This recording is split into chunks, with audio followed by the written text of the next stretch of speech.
coming to you live from the beautiful suburbs of Atlanta and Johns Creek, Georgia. This is the Week Zero podcast powered by the Kos Sports YouTube channel. I am your host, Andrew Notre Dame's R. Frauds Coster, joined by my co-host, Connor Arkansas in Half Daughtry, and our two college football analysts, Lucas I Miss Marcus McKnight and Ryan Pine Needs to Start Frappel. Gentlemen, how are you guys doing today? It was a great weekend of college football, especially for Ryan and Lucas. It was a great weekend of football. Still having fun. It was a great weekend of football for them in general. Yeah, I know it was, especially with all their teams losing. That was fantastic. Great. But anyway, we got a lot of stuff to look at. It was beautiful to watch. Oh yeah, it was funny, and then they get mad at whose team did worse. That was the best part. Oh my god, that group chat was. Have to keep it consistent. Do you have the soundbite for what you proposed, for what you told him to do? But anyway, yeah. So, welcome back to the show, everyone. Hope you guys are doing well. We're gonna, of course, obviously start off with our Week 5 recap. And if you haven't already, be sure to subscribe to the channel. We will be doing this podcast every single week. And also, if you haven't already, make sure to give this video a like, as it helps the channel out a lot. And also, if you haven't already, checked out my top 25 college football plays from Week 5 that I posted earlier today. So anyway, guys, let's start off with a Week 5 recap. There was a bunch of good games this weekend. Well, they were supposed to be good, but they ended up kind of being flops, as in, well, they weren't really close. So we can go ahead and start off with Arkansas and Georgia. I mean, it was the top 10 matchup of the weekend. Game day was there. I thought it was going to be a good game. Obviously, I think a lot of people expected it to be closer than this. But, man, even with Georgia without their starting quarterback and JT Daniels, they looked really – they were able to shut out Arkansas 37-0. Then, of course, Alabama won 42-21. Now, I do have this question to spew for you guys, and I want all of you all to answer. Who do you think should be number one, Georgia or Alabama? I can start off. Yeah, I think Georgia. There's no real question in my mind. I know Alabama had a real good game, but to shut out a top 10 team, Georgia, 100%. Yeah, I think it's I'm not sure if it's good or a bad thing, though, when your backup quarterback only has 72 yards passing and doesn't throw any touchdowns. But I guess that can be a good thing, because if their offense is clicking as well as they could be with JT Daniels, then that's really dangerous. And their defense is so good. I think they're the number one defense in the country right now. So going up against Alabama, there were definitely some moments during that game, the Alabama-Ole Miss game, where it seemed Ole Miss was able to move the ball pretty well. I think there were a few drives where they got inside Alabama territory pretty deep. But Lane Kiffin decided to just keep going for it on fourth down for some reason. So clearly he had too much popcorn ready. He was ready to have at halftime. So I don't know if you guys saw it, though. The tweet. He was having fun with it, so I give him respect for that. I don't think he was more trying to be a joke. I think he decided it was going to be a good game. Obviously, it didn't happen that way. Ryan, your thoughts? I'm going to say I think Bama is still the best team in the country. In my opinion, it's like until they lose, you can't say any different. I understand Georgia has looked really good, dominant on defense, but they've looked kind of inconsistent offensively. Where I think that's where the difference between Alabama and Georgia lies is Alabama's more of the complete team than Georgia is right now. And if those two teams were to play right now, I would have more faith in Bryce Young than I would with JT Daniels. So that's where I think my opinion is. I understand it did make it closer for me when I seen how much Florida struggled with Kentucky. But still, I think Alabama is the number one team in the country, and I think until they lose and it's proven otherwise, you got to stick with them. And they don't play each other in the regular season, right? No, they do not. They would play in Atlanta for the conference championship unless, God forbid, something happens. But I'm going to take this one on where I think Ryan says that Bama is the more complete team. I'm going to go in the opposite direction. I think Georgia's the more complete team. If they don't have Stetson Bennett, then I think maybe I'll give the edge to Bama. But with JT Daniels, if he's healthy, they're definitely the more complete team, because we've seen them offensively. Like, since that Clemson game, they've been so good offensively. I think I saw something that was like 215 points allowed, like with starters playing, or scored 250 points scored with starters playing, and 16 points allowed with starters playing. Like, but have they played an actual defense though? I mean, Arkansas was Other than- probably the other best. than- have they Other played than- an actual? Oh, well, have Yeah, they other played an than- actual? I mean, since Clemson, well, everyone thought that Arkansas's defense was going to be good. I mean, I'm not going to lie, but Arkansas's defense kind of in the way that Bama's has looked, especially like Bama's really looked like they've struggled this year against the run, and it looked like at times they definitely were struggling with the run against Ole Miss, even on Saturday. So Well, I would, that Florida game definitely showed that they can. yeah, struggle and with the run. that's I think Georgia's, they and we over saw what 200. Georgia was doing to Arkansas on the ground. They were just gashing them out the middle. And that was, and I think what Stetson threw like 8 passes or something, like not that many. He didn't, like, it was Only actually completed insane. 7, I think.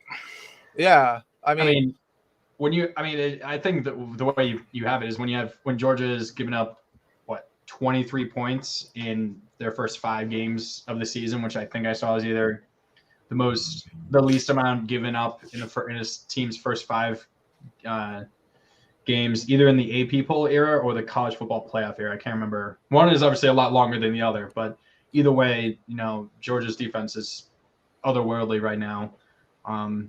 And I mean, we'll get to see what they can do coming up. I can't remember who they play against. I know we have them in the pick'ems later. So we get to see. I think they have Ole Miss on it. No, Ole Miss is Arkansas. they have another top 25 team, I think, this week. Ole Miss and Arkansas get a chance at redemption by playing against each other. yeah. So it's basically who's going to recover first. Mhm. But this kind of leads me to the other thing with, like, and speaking of AP poll, this is something I saw, and I think I sent it in here, or someone did. But when it comes to with all the number of top 25 teams losing this year, there's some crazy record I think that just got broken. Like the most teams that who have been in the top 25 poll have lost. I'm trying to find that number because that was insane. I think there's been 34 since the start of the season ranked teams that have lost, which I think is the most in the first five weeks ever, at least in the AP poll era, which that goes back until I think the 60s. Yeah. Coster, you're muted. Yeah, you're muted, my guy. That's weird. My mic just started acting up. Okay. Well, that's weird because when you look at it, it's this is crazier than 2007 as far as I'm surprised there was even more of those than that. But I guess the question always is this, I'm not going to say it's better than 2000 until we start seeing some top 5 teams really lose to unranked teams. No, that's fair. But I'm saying, is it starting to I'm not saying is it better. My question is more, do you guys feel like it's going more towards that direction? Yeah, yes. And I wanted to start this because me and Lucas were talking about this in the group chat yesterday or 2 days ago. When you have a possibility of having Wake Forest, Cincinnati, Kentucky, and Michigan all in the playoff together, 4 new teams, especially that have never sniffed the playoffs, let alone even come close, that to me is really 2007 like. And I mean, that's just when do you ever see Wake Forest as a playoff contender? Are we going to see a team like Wake Forest, or remember 2007 saw Boston College and South Florida ranked number 2 at one point. Yeah. And Kansas State, I think, was ranked number 2 at one point that season as well.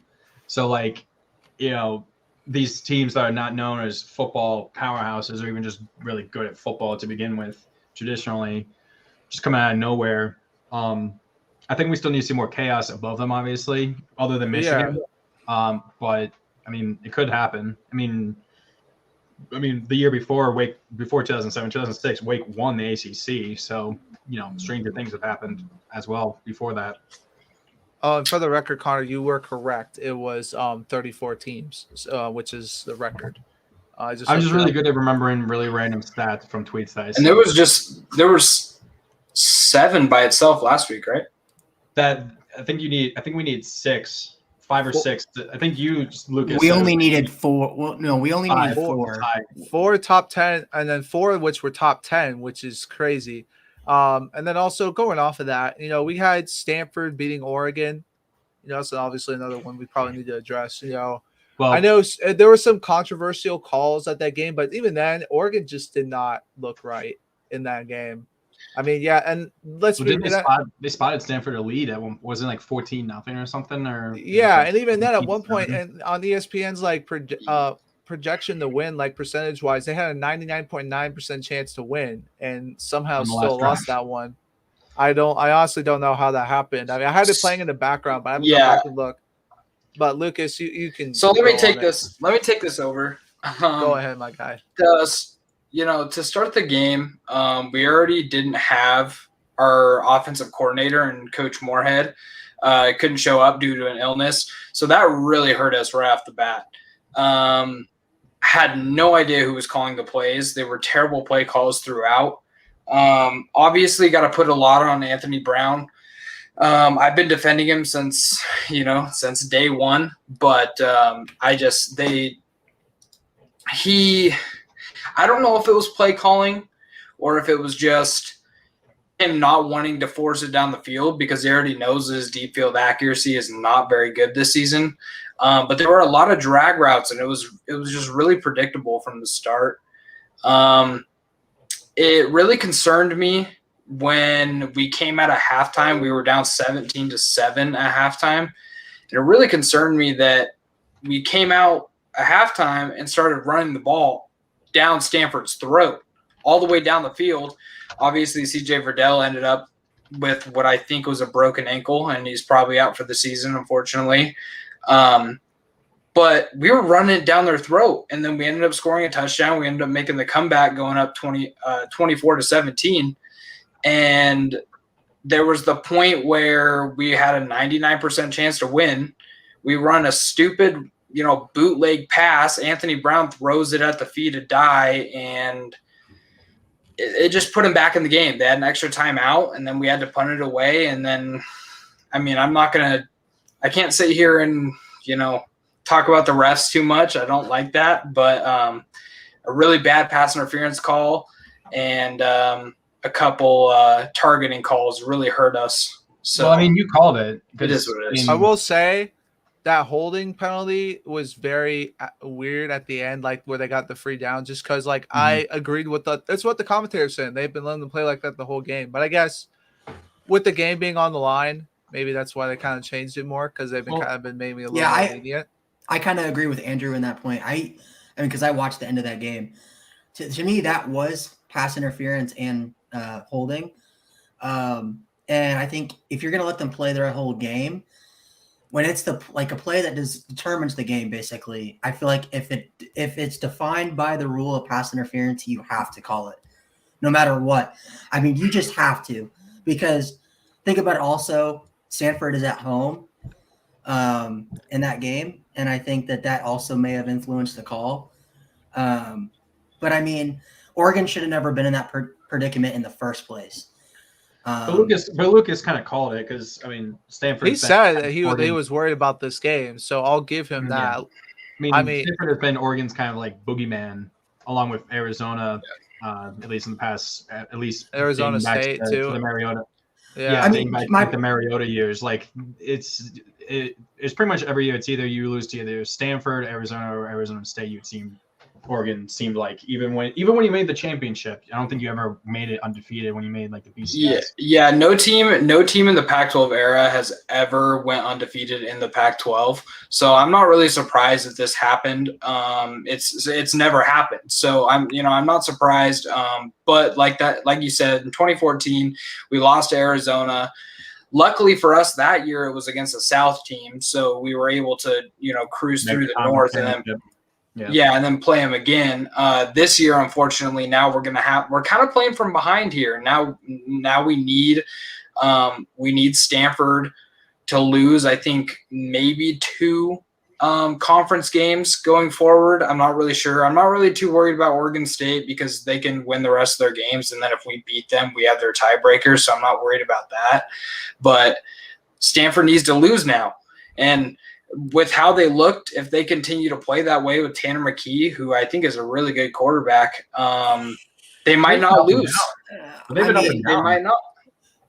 I have no faith in Tanner McKee. I mean, he's so up and down at quarterback And there was nothing in that game against Oregon and that second half that made me think that Oregon was going to lose that game.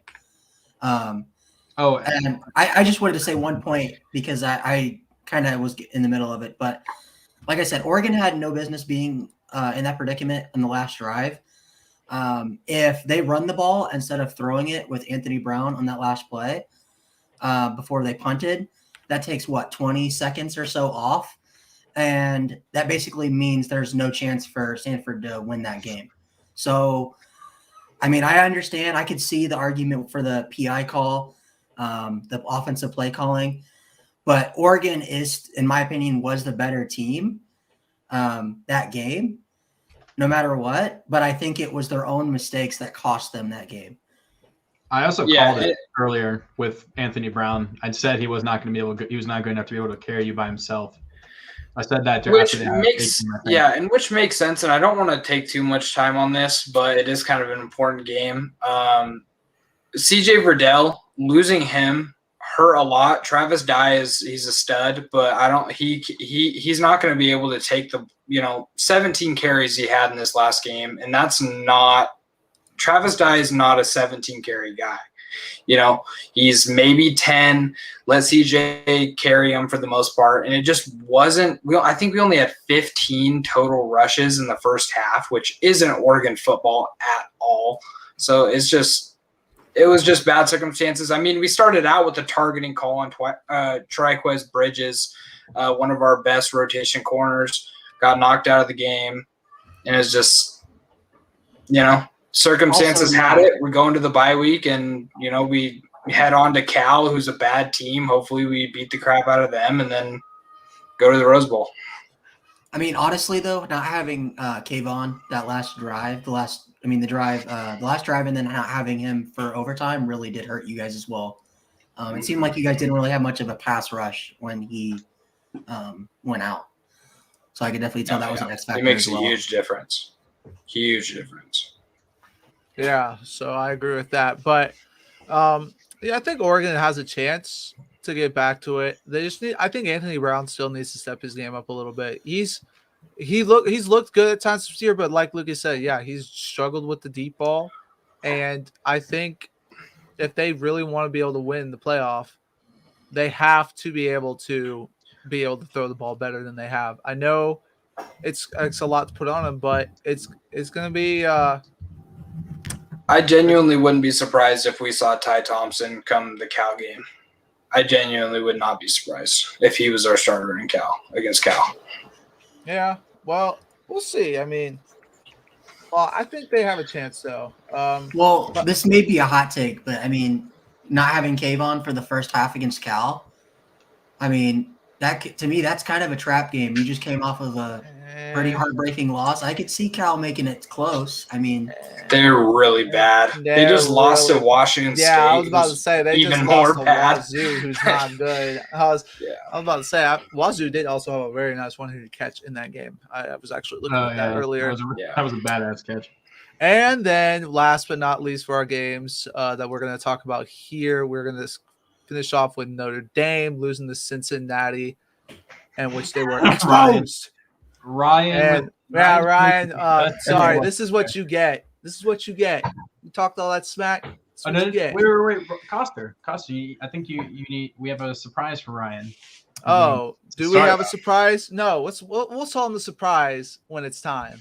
Okay. We got it. He's gonna.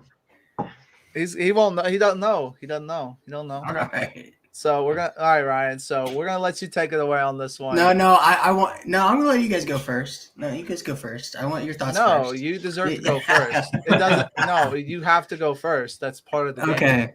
Well, hold on. So I'm gonna get into this, and it's not gonna be very pretty. You guys thought that Andrew's rant from a couple weeks ago was bad. This is gonna be way worse. First of all, I have never been the type, and I will continue to say this, to say fire Kelly. But I am really close to being there. Like probably one game closer to being there. It should not have taken you 5 weeks to figure out who the starting quarterback for Notre Dame should be. Jack Cohn is awful. He has no line to protect him. You have no business throwing him out there. He's a statue in the pocket. I've been saying this since week 1. Okay. You have 2 quarterbacks, Tyler Buckner, and you have Drew Pine. Okay. In this game against Cincinnati, it doesn't matter. Cincinnati was the better team for that game that day. But if Drew Pine starts that game, we win that game. That's just my opinion. You guys can say what you want. That's my opinion on that. But when you have an O-line that you at that point he threw out our 5th string left tackle, who was a true freshman, who did better than the other guys we had, and you understand that going into that game. Wisconsin killed Jack Cohn last game. I think they had 6 or 7 sacks, and you're like, okay, our quarterback is still Jack Cohn. When Pine had just literally carried you for that entire 4th quarter and won you guys that game. Now, I could say the defense did too, but we were up 24-13 anyway. But that's not the point. Drew Pine proved that he's got what it takes to carry that offense. He does better than Buckner or Cohn does in that offense. He's not just a running quarterback or a passing quarterback. He could do both. The announcers during the game even said he's kind of bookish, like he reminds people of Ian Book. This is why I said this going into the season, because you guys were all hype on Cohn after the 4-touchdown game against Florida State. Ian Book, and a lot of Notre Dame fans will say this, we miss Ian Book. He came up short in big games, but at least he didn't play like complete dog shit during games that we should win. And he was able to move the ball offensively and keep plays alive. You put Cohn in there, he was a statue in a pocket, gets killed, sacked 10 times. You put Buckner in there, and you haven't let him throw all season, and you just put him in a game against Cincinnati and just make him sit in the pocket. Don't let him run outside the pocket and throw. Just let him get killed and throw a pick. Okay. Then it takes you to the second half to put Pine in. The second half. Oh, and now you got the offense going. And the thing that ticks me off the most about Brian Kelly, they asked him, who's your quarterback going forward? He goes, well, it's between Cohn and Pine, and I've made my decision, but I don't know who it is because I want to save that for game time against Virginia Tech. Okay, you know what that tells me? Jack Cohn is starting against Virginia Tech because you know why? Virginia Tech, I bet you right now, is preparing for Pine to start. And if it's common, it doesn't take a rocket scientist to figure out if your own line is trash. Why do you have a quarterback that can't run to save his life? And then going forward, Tommy Rees, this has to be his last year. I understand he was a decent Notre Dame quarterback, but his play calling is poop. I mean, he spent a shit ton of money to get Marcus Freeman, okay? That's the first time Notre Dame has ever spent that much money on a coordinator in years. Go spend that same type of money for the offense because the defense has never been the issue at Notre Dame outside of 2016. Go get an offensive coordinator that is competent and doesn't play like it's the 1980s and try to run a halfback zone on 1st and 15 or 2nd and 13. Like, come on. It doesn't take a rocket scientist to be an offensive coordinator, at least a competent one. You know what? I'd still take Tommy Rees though over Tony Elliott. So, you want to trade? You want to trade? I'll give you Tony Elliott. I would do anything to get Tony Elliott off my hands. This was so much fun. No, this was just all right. Dang it! Did any of y'all get? Did anyone get bingo? Did anyone get bingo? We already got started a bit, I think, on our surprise. Oh yeah, we did get started on our surprise. Ryan has definitely helped with us on that. But so now let's take it of what Ryan said. No, let's not do that quite yet. Let's put in our input and see what he says. Yeah, no. So in my opinion, Cincinnati is legit. It's also I'm not gonna say also I know I did Notre Dame exposed in the banner, but that was more also just to mess with Ryan. I do think also our Cincinnati is a good team, and I think they deserve to be in the playoff if they win out, especially if like say maybe Notre Dame at least goes 10-2. They might need they need someone maybe an American maybe to help them out. That's the one kind of thing maybe holding them back. And they probably need Indiana to get on it a little better because that's not helping. But I think for Cincinnati though, Desmond Ritter is legit. I don't care what Ryan says. I don't care what Ryan says. He can get over it. I know he's just mad because Desmond Ritter called out Notre Dame fans and he's being salty. But when you have 3 touchdowns, he's legit at game. I mean, he only had 2 touchdowns. What do you mean? No, the other one was passed for 2 and he ran for another. No, he didn't pass for 2. He had one passing touchdown, 1 rushing. I'm pretty sure because I think the other one was a rushing touchdown from his running back. Let me check on that because I am not sure. But at the end of the day, I do think Cincinnati is a good football team. I mean, their defense also forced some good turnovers as well. You know, I mean, obviously, okay, I will say the kickoff I will put partly on Notre Dame.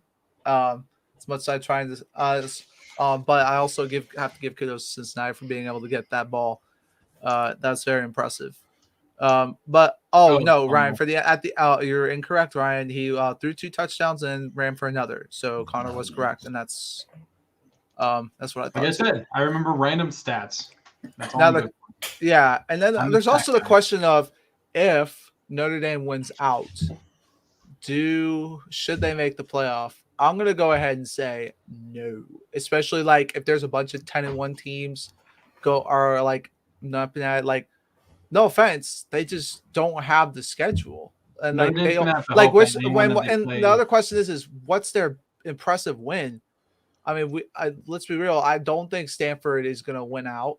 At USC probably not. No, they're definitely not going to win out. It's just like, what's your impressive win? And it was kind of like this. They're going to be the same argument. Say like if Clemson hadn't lost any more games, I get it, and it's like.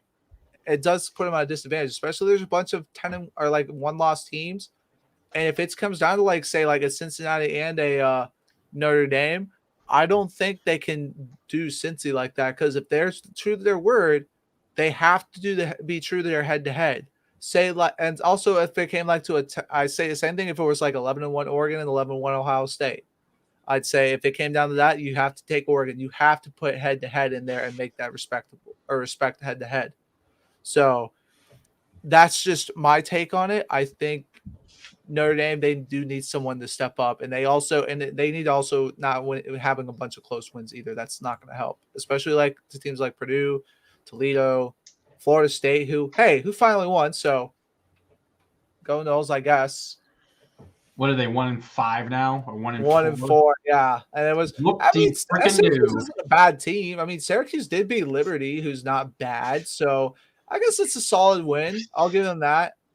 Who knows? FSU is just kind of funny. Liberty was was big talk last year, and now they've gone completely, dead. Like, it's Malik Willis. It can only carry. I haven't even heard his name said by anybody. Look at his stats. He is having actually an amazing year. Yeah, I haven't heard anything, unfortunately. But do you, Lucas and Connor, because I know Ryan's answer to this is: do you guys think if Notre Dame wins out, they should get into the playoff? If like it's 11-1s, they just gotta hope that somehow USC or somehow Stanford get ranked at the end of the year. Somehow they gotta hope that Stanford's like 7-3 or 8-3 somehow makes it in the back half of the top 25 or something. Whenever they play them, or I don't know what the actual schedule is, but they gotta pray that some of these teams get ranked and stuff. I was fully expecting that Virginia Tech was just somehow going to be put in the top 25 just to make this week's game top 25 game, just to boost the ratings and give Notre Dame another chance to beat a ranked team, right? Which obviously right away, if Virginia Tech is ranked 25 and then they lose, they're no longer ranked and it doesn't matter anymore.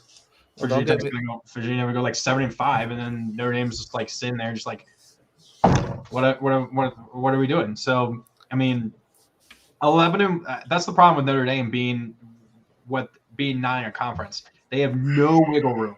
If they lose one game, they have no chance unless Ohio State and Oregon lose another game or something, and they win out. Like, there's no chance. No, yeah. I agree with you for the most part, unless they had a bunch of good teams on that schedule. Well, yes, but I mean, they don't have any this year. This is the thing. This is the issue with Notre Dame and people looking at their schedule. Going into the season, everybody's like, oh, Notre Dame's got a gauntlet of a schedule. People are like, oh, no, you can't say Notre Dame didn't play anybody this year because they had Wisconsin, Cincinnati, North Carolina. You're basing it off of last year. That's the problem. No, but I'm saying when the preseason rankings were out. Going into this season. I see what you're saying. No, I get but now because that's the issue. For whatever reason, when Notre Dame schedules a schedule like they had this year, where there's a ton of preseason ranked top 25 teams, those teams tend to not have a good year or have a down year, and then it makes Notre Dame look bad. And then it's like Lucas will say they didn't play anybody.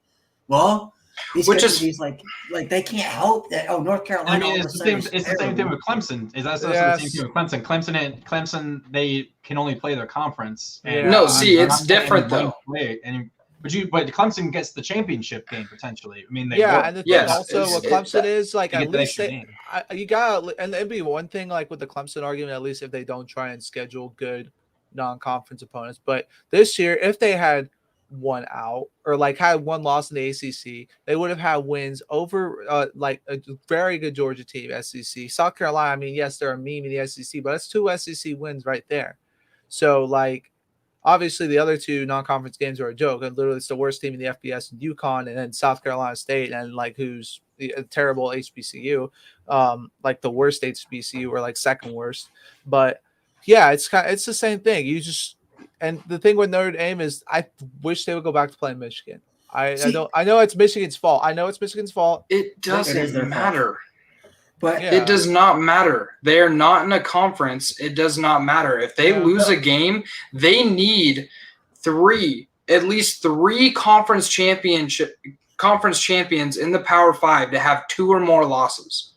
They have to. Or have really. But then it makes me upset because I look at last year. Notre Dame was an ACC member temporarily, and it benefited both the ACC and Notre Dame. Exactly. They did lose in the championship game to Clemson, but it benefited that conference as a whole. So because you got to play them in the regular season and you beat Clemson, you were 1-1 with their backup. I mean, this is where I think Notre Dame. They made DJ look good. Damn it, Ryan, you got my hopes up. Why'd you do that? But no, this is the thing as a Notre Dame fan. Like, people hate Notre Dame because they don't want to join a conference. They think they're better than everybody else and everything. But the thing with Notre Dame isn't, like, as fans, we've been wanting them to join a conference for years.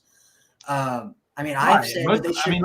My neighbors are gigantic Notre Dame fans, and I'm like, would you want them to join a conference? They're like, maybe. Like, that's the best answer I ever get from them. Well, money talks. Think about it. Exactly. They would have to give up probably give up their NBC dealership or that combines with the ACCs and gives the ACC ESPN and NBC.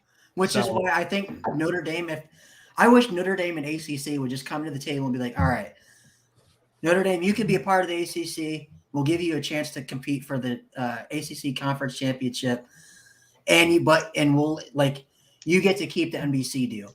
If they did that, Notre Dame would say yes in a heartbeat. Yeah, but that's the issue. The ACC wants their money. Yeah, and then Notre Dame they already play 5 ACC teams anyway, usually. Yeah, so they're already playing and more than part half of the ACC and every other sport. What? So it's just Notre Dame would be every year what?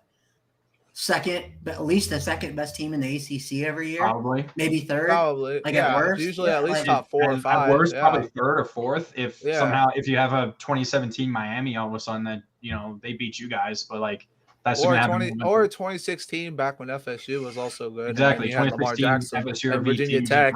But I don't think you ever be worse than 4th. Yeah. In the conference out of that's the thing. Teams. But then you would have to bring in another team, bring in West Virginia, because I don't understand why West Virginia. That's what I'm saying, man. Why the heck are they in the Big 12? Like, there's literally all these Midwest, like it's Southwest teams. And no. They said the ACC said it was academics, but then they brought in Louisville, which is academically worse than West Virginia. And then when I We mean, already have a plenty of good academic schools anyway in the ACC. Like Exactly. we don't. It's not like we need any more good ones. No. Like But even I mean, Clemson's Clemson's like a pretty darn good It's like they're a top 25 public university, and they're like middle tier when it comes to ACC because like you got like Georgia Tech, Duke, North Carolina, Virginia, Syracuse, all that stuff. I mean, what do you do though with Notre Dame's rivals though? Because then you're forced to put Michigan and USC in week 1 and week 2. Well, there's 3 that I can think of that you keep automatically. Is Navy, because Navy, that rivalry is Notre Dame in perpetuity for the Navy saving Notre Dame as a college back during the World War II. So, and then USC, and then either restart Michigan or Stanford. You have to have Stanford and USC. You have to. And then I don't know about Stanford. I would say USC though for sure. And Navy. Best games from the early 2000s and the mid 2000s were those games. You got to have that, and you got to have Navy Notre Dame. I know it's so. Then do you just pitch Michigan State, Purdue? Like you just get rid of all those? You can do a rotation. You can rotate, but I think at the very least you can do an 18 because I mean ACC is now what is it? Is it 9 or 8? I forget. It's 8.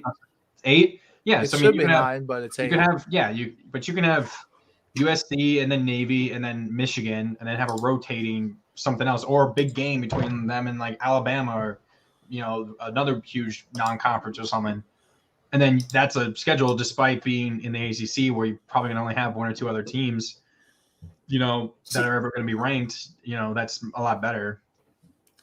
Yeah, and it would, like I said, it would definitely help Andrew out with Clemson because they would actually have the top 10 team or top 15 team. Bro, do you understand how bad? Like after Clemson lost first week, I was literally rooting for any ACC team to go. No, Coster, you were rooting for Virginia Tech to win this week, probably. Right. Yes, I would be. Well, at this point, I don't really care because Clemson's out of it. So at this point, Wake Forest. No, but if they haven't lost again, that's a little different.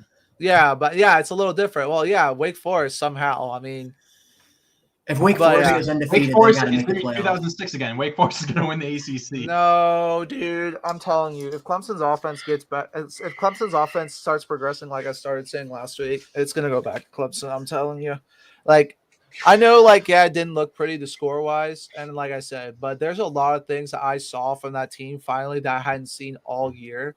The fact that we ran and threw for both over 200 yards is a good sign. The main thing was we had DJ still was under 50% completion, wasn't he? It was barely over 50. Yeah, but there was a bunch of drop passes. I will say there was this one. I'm not going to put as much on DJ.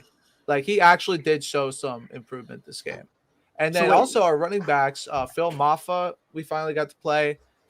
He's, I think, our best back, and we need to make sure to keep giving him carries, especially now with Will Shipley out. It's going to be him and Pace sharing the backfield. I don't know how long Ross is out, also at receiver. That's going to hurt. And then also Will Taylor, who was kind of like our wild card guy. I mean, he was returning punts. We'd use him sometimes in the Wildcat. He tore his ACL. So, I mean, the main thing we got to do is just get healthy. I mean, thank God we have this bye week now because otherwise – we would, this would be bad. I mean, we still have a bunch of injuries we got to deal with. I mean, at this point, right now, I'll take a win any way I can get it. I really will because it's just with all the injuries. I swear we have half our starters hurt. Or something they were falling like flies last game. I don't know what's going on with that. But right now, until we get more of them. Until we get more of those guys back, I'm just going to take wins any way I can get it at this point. And I mean, like I said, the defense is still good. I held Boston College here and scoring a crap ton each game, only 13. I mean, yeah, don't get me wrong. We did get lucky with them fumbling the snap. I'm not going to get in line. And no Phil Dracovic. Yeah, no Phil Dracovic either. Thank God for that. I have one question for Ryan, and I think we can just move on. We don't need to do my surprise. Well, I actually want to say spent way too much time on this. Yeah. Ryan. I did want to say, okay, go ahead. Was Cincinnati the better team this week? Who was what? Notre Dame. Was Cincinnati the better team than Notre Dame this week? This week? In your opinion. In this last game, who was the better team? Who played better? I'd say for the first half, Cincinnati. The second half, Notre Dame outscored Cincinnati. Okay. I bet. I'd say for the first half. I can respect that. I can. That's fair. Now for the game, yeah, Cincinnati, they're the better team because they won the game. Do I think if they played this game over again? I guess that would be my real question. If this Notre Dame played this game over again, and there wasn't such uncertainty at quarterback and Pine started from the beginning, do you guys think that changes the outcome? No, because Pine still looked. Mine was 9 of 22, bro. Yeah, he also but the offense was moving. The offense was moving, and a lot of those 9 for 22 was Okay. Let's get on to the next thing because I have some stats here for my thing that I can tell. Ryan. Okay, so we're stummers. Okay. It's all right. Sorry, guys, to chug along on this. There's just a lot to talk about right now, especially with a bunch of crazy. We can save that for another time. My surprise. But all right, so we're gonna go with our stunners and bummers this week, and we're gonna start off. I'm gonna start off with my man to my right, Lucas. Is that to your left? All righty, let's do it. To my right. That's your left.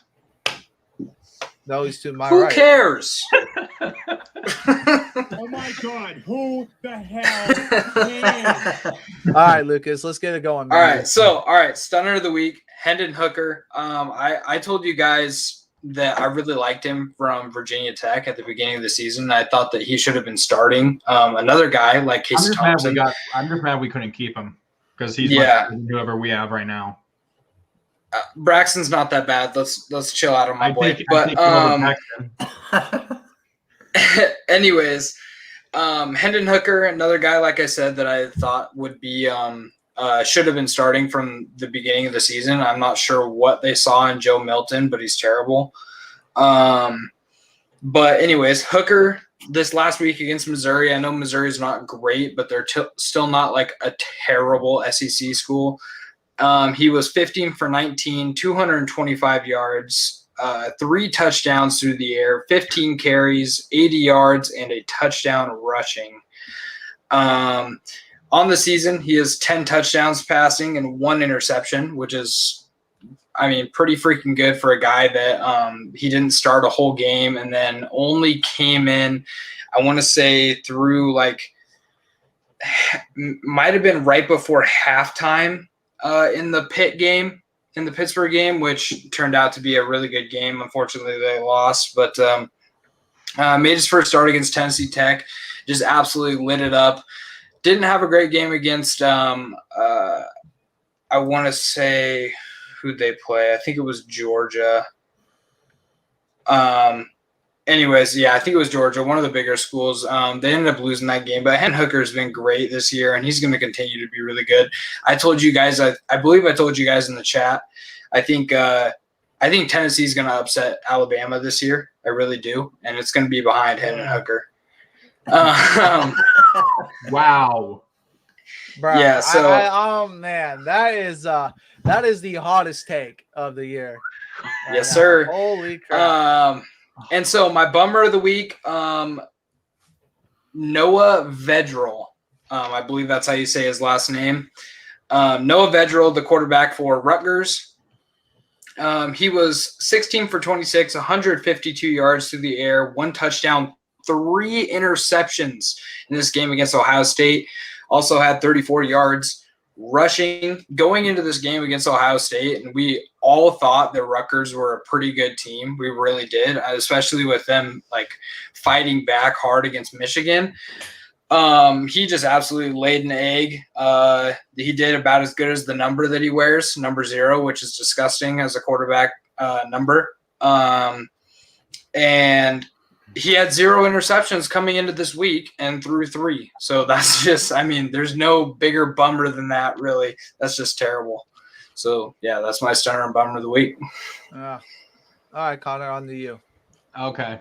I was looking something up real quick, but my stunner is Bijan Robinson, running back for Texas. He had 35 rush attempts, 216 yards, and 2 touchdowns.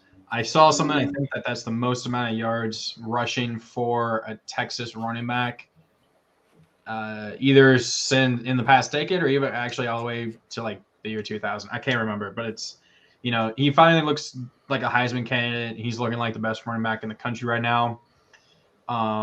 So he was really good, and I think they just can keep riding him. for the rest of the year, and I think he can carry them pretty far.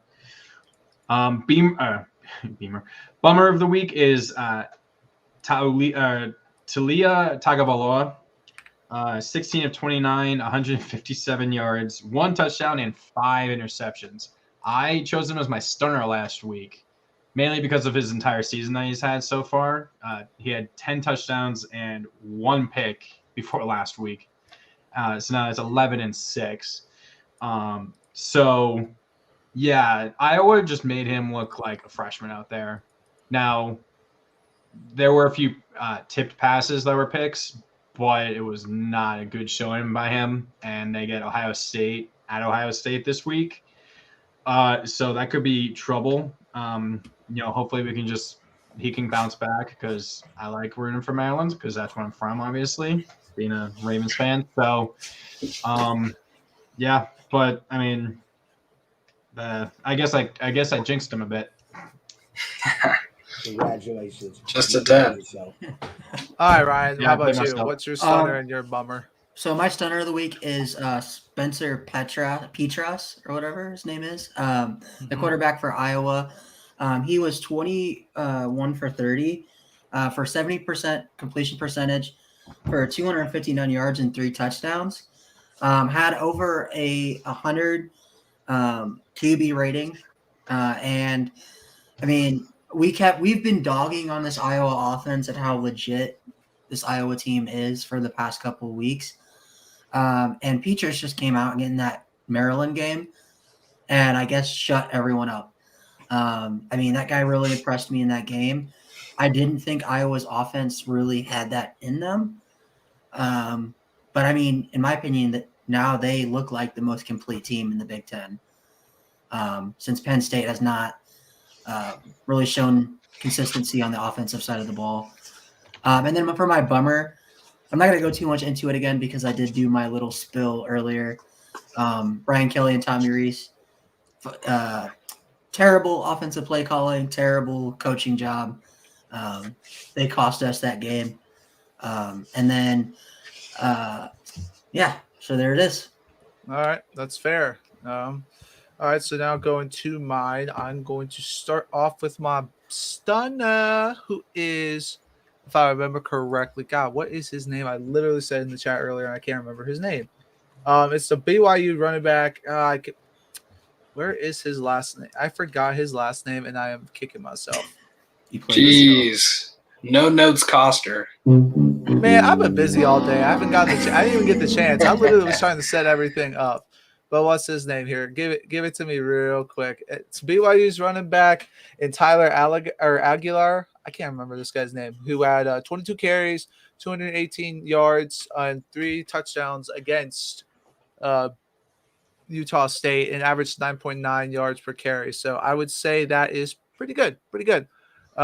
So then when it came to my bummer, I'm going to go with Lane Kiffin's idiot self. Because this man apparently thinks going for it on 4th down on your own 31-yard line when you're down already 14-0's a good idea. When you're already have already failed the last 2 4th downs you've gone for. Like, dude, what are you doing? Like, I get being ballsy, but man, this is not Madden. Like, come on. This is not Madden. You cannot do that. I mean, he just made this game could have been a lot closer. I'm gonna say it. I'll give Alabama credit for making the stops when they need to, but I'm also gonna put a lot of this on Lane Kiffin for coaching like he was an idiot. So that's gonna be my bummer of the week. But guys, that will do it for the stunners and bummers. Next thing we are going to go to is our regrets of the week. I'm gonna go ahead and start off with mine. Why the heck did I think that Rutgers had a chance against Ohio State? I think there was a miss because you sent you sent them to me, or I copied them down, and I think you just accidentally misread who they were playing. No, I said no. I had said I knew. He said it for a week. I had said it that Rutgers was going to do it. I said I take that. I don't know why I picked the one where I screwed up. Where I thought I don't know why I picked them was Maryland beating Iowa. For some reason we all took that, but no. I don't know what the heck. Rutgers. Hey, speaking of Maryland really quick, because I made that Tagovailoa bloodline thing last week. Myron Tagovailoa Amosa is the best Tagovailoa. It's confirmed. What, in college football or just No, in general. Like in general, he's better than Tua and Taluya. I guess, yeah. But yeah, Rutgers, you fumbled the bag. You looked deceivingly good against Michigan. I do think they're moving in the right direction, but man, I don't know if it's Ohio State looking good or Rutgers is looking bad. I guess I don't know. I need to see. I guess Ohio State play someone first, but man, Rutgers, you let me down. Lucas, My regret of the week is picking Georgia Tech, and it's simply put this way: do not bet against Pickett. That guy is a freaking animal at the quarterback position. Might be the best quarterback in the country. I think we were talking about it earlier. I don't know about that. Slow down. We were talking about it earlier. I think what did we say? Good. Pittsburgh has the best offense in the country right now.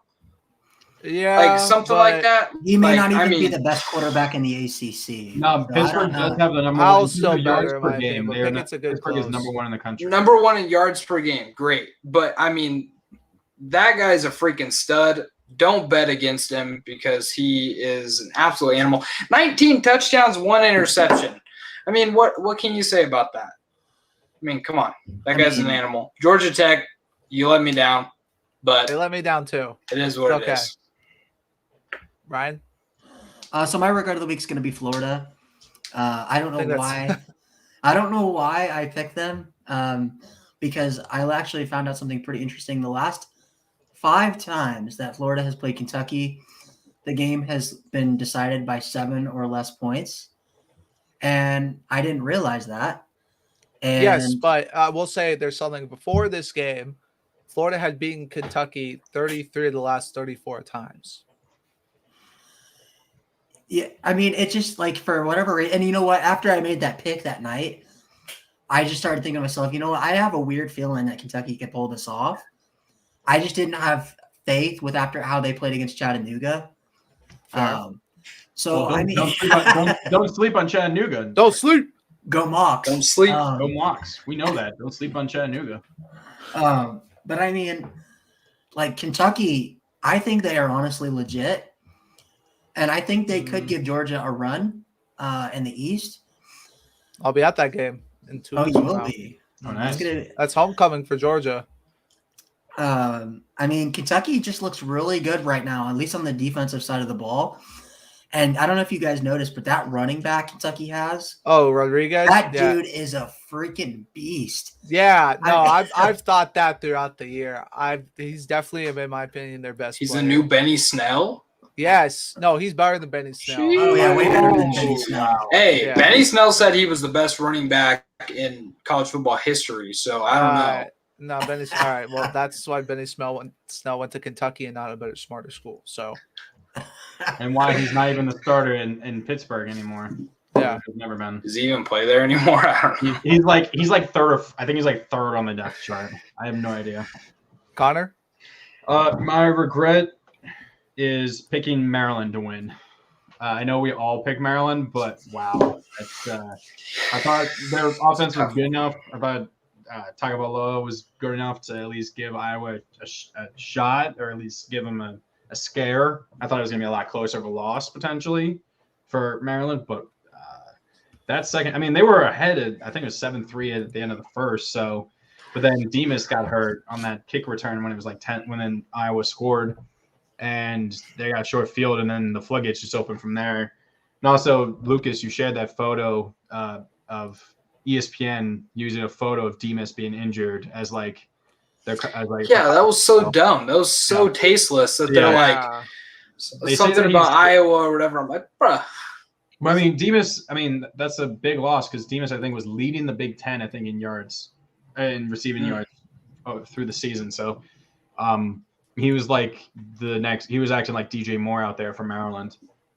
So that's a big loss. They say they haven't said what it is. It's just a knee injury. They say he's going to have surgery, but they haven't specified exactly if it's like a tear or anything like that. Didn't he walk? Didn't he walk to the car? I did see him walk. They put him in an air cast, but I did see him actually walk to the cart. So, but that's only a few steps anyway, but still. But still, So- like the fact that he could put his weight on is kind of like, wow. But yeah, that's my regret. So, yeah. That's fair. All right. Cool. Well, those are regrets of the weeks, and now it is time for our meme teams of the week. Ryan, for some reason, I kept out. You didn't see my chat in the private Oh chat. no, I did. I let you guys know earlier. Who was it? It was Oregon, right? It was what you said. Yeah, it was what you said. Of course, it's gonna be Oregon. We're all making fun of each other's teams at this point. Yeah. Yeah. So okay. Well, I guess we're gonna go ahead. I'm about to get this thing loaded up. Sorry, I was still working on that real quick. But it's gonna be so we have some spicy memes because who doesn't love a good meme? Heck And yeah. And Lucas, I hope you know if you do try and make your meme team of the week, Clemson, I will mute you because that is totally No. undeserved. That is totally I can't- undeserved this week. I can't believe they got dropped out of the AP poll for being a 4-0 team still. Yes, Hey, I'm the gonna rant about that for a real second. meme team of the week should be San Diego State for jumping to the 25 Bruh. spot without. That was what a freaking joke, dude. Like what a That's funny. freaking That's joke. awesome. Oh, that's such a joke, dude. They're Man. really so they hate really on are Clemson. so tired of Clemson being in the top. Yeah, 25. dude. Yeah, congrats. You'll enjoy our worst season in 10 Like years. Paul We'll be back next Feinbaum year. said, like Paul you guys Feinbaum is an idiot. We are not going to talk about Paul Feinbaum, dude. Even people who hate Clemson have said that Paul Feinbaum's comments are stupid when it came to that. But yeah. Talk about people that drive me crazy. I want to mention this real quick. Ryan, I know you watched the end of the Ducks game, but I can't remember what the guy's name is. But one of the announcers for the Oregon game, he calls a lot of the Ducks games, and that guy cannot give us a break on anything. Like Anthony Brown throws a bad pass. He's like, oh, that was a terrible pass. Tanner McKee throws a bad one. He's like, well, the receiver wasn't where he really should have. Given all this technical stuff. And I'm like, dude, you just destroyed Anthony Brown for like 20 minutes. Was it Rod Gilmore? It might have been. I don't know. Was that guy was it the color commentator or was it the main commentator? It was the color commentator, I think. Okay, yeah, that's Rod Gilmore. That guy drives me crazy. He hates Oregon. He hates us. All His right. He voice calls is all of annoying. our games. Okay. Yeah. Whoa. Okay. Okay. So let's slow it down here. I know. I'm sorry. I this is my fault. I got a little sidetracked there. But anyway, it's time for the meme teams of the week, and we're gonna start off with Lucas. Sweet. Did you find the picture? Yes, I did. Actually. Excellent. You are in luck. So Excellent. All right. So my meme team of the week is Arkansas. So this picture is hilarious. Absolutely hilarious to me. Oh, wait, whoops. Whoa. Okay. Whoa, Sorry, I was trying to get it whoa, so it's whoa. just you in the picture. My bad. I can't do that. Oh, I see. No worries. No, this picture, I mean, tells the whole story. And this is a beautiful sunset here too. But this tells the whole story. My bad. Yeah, losing. I don't know the last time that I saw a top 10 team get completely shut out. If you guys can remember one, let me know. But 37-0 is just insane. They only had 162. What was the last time? Being Ohio State 31-0 in 2016. Oh, in the playoff? the CFP. Yeah, Oh, yeah. wow. Okay. There's that. Oh, age 31-0. 37-0. Arkansas only had 162 yards of total offense compared to 345 yards from Georgia. And I'm pretty sure, I don't have it down right here, but I'm pretty sure Stetson Bennett only had like 72 passing yards. The rest of those yards were from rushing. So like 243 yards from rushing, which is absolutely crazy. Georgia just, I mean, they showed the country that Arkansas just doesn't belong. And everybody was like, oh, maybe Arkansas can get in there. Maybe they can cause some havoc just because they beat a Texas team without Casey Thompson starting, whatever. They are terrible. They're going to lose another 3 games. They just didn't look good at all. And Georgia just manhandled those guys. And this is a great meme. This is a great picture. I have a question about it. this meme, though. Because It's not a meme. It's the guy that responded to the meme. That's not ourselves there. What New England Patriots team are we talking about? Are we talking about Tom Brady or are we talking about Mac Jones?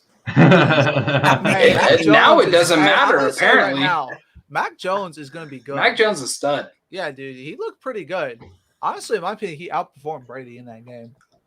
But still, Patriots aren't scoring on that defense. Neither did Arkansas. So, yeah.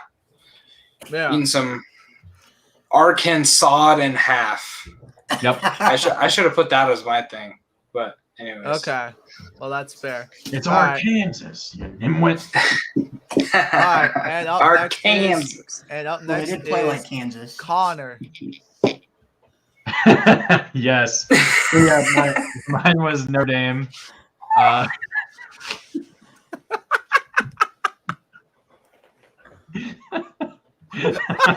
love that. Oh my god.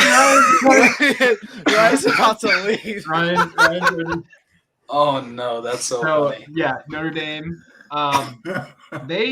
Their offense sucks. That is why I'm not scared at all of playing Notre Dame this week. At least their offense.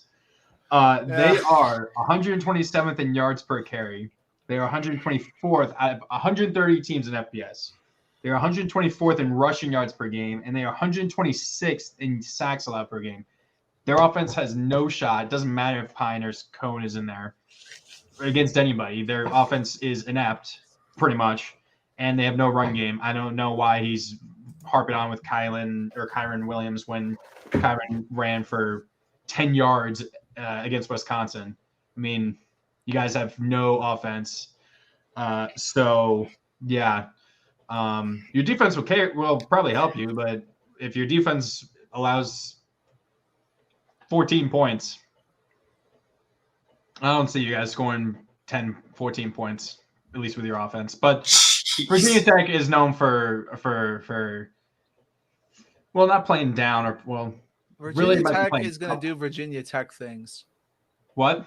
Virginia Tech is going to do Virginia Tech things. Which means they're going to imitate the Pittsburgh Steelers and play up to the competition, and then we're going to get our butts handed to us by Pitt the week after. Pine's going to throw for 3 touchdown passes. I'm already calling it. Well, we have the 11th best defense in the country, so I mean, yeah. I mean, they shut down Howell, and Howell's looked good since then. I mean, Burmeister's going to get killed that game. I feel like he's the fastest player on our team. So yeah, I mean, it depends on how their offense does. But anyway, Ryan, you're up next. So as we've been saying all year, Oregon has as many national championships as are in the Oregon O. And every year they're like the Virginia Tech of the Pac-12. They will win a big game, say against a but they actually have back to back champs, buddy. Okay, that last one doesn't count. No offense. Back to back. That was a Mickey Pac-12 championship. That was a fluke, Lucas. I'm sorry, I cannot defend you on that one. Still, hey, even if we don't count last year, we're still reigning champs. I guess. This man, you starting to sound like Ryan, bruh. Hey, we're still reigning champs, all right? I don't see Notre Dame winning a conference championship. Oh, yeah, because they lost their last one. I mean, but no, it is so Oregon-like. So win a game like against an Ohio State, a ranked USC team, ranked Stanford team, and to lose to like an Oregon State, Arizona, like the next week. And you know what? I was the only one last week that had the balls to say that Stanford would upset Oregon. No. Lucas said he fully expected them to lose. But he picked Oregon to win. I picked Oregon because how am I going to pick against my team? But I did picked say my team twice.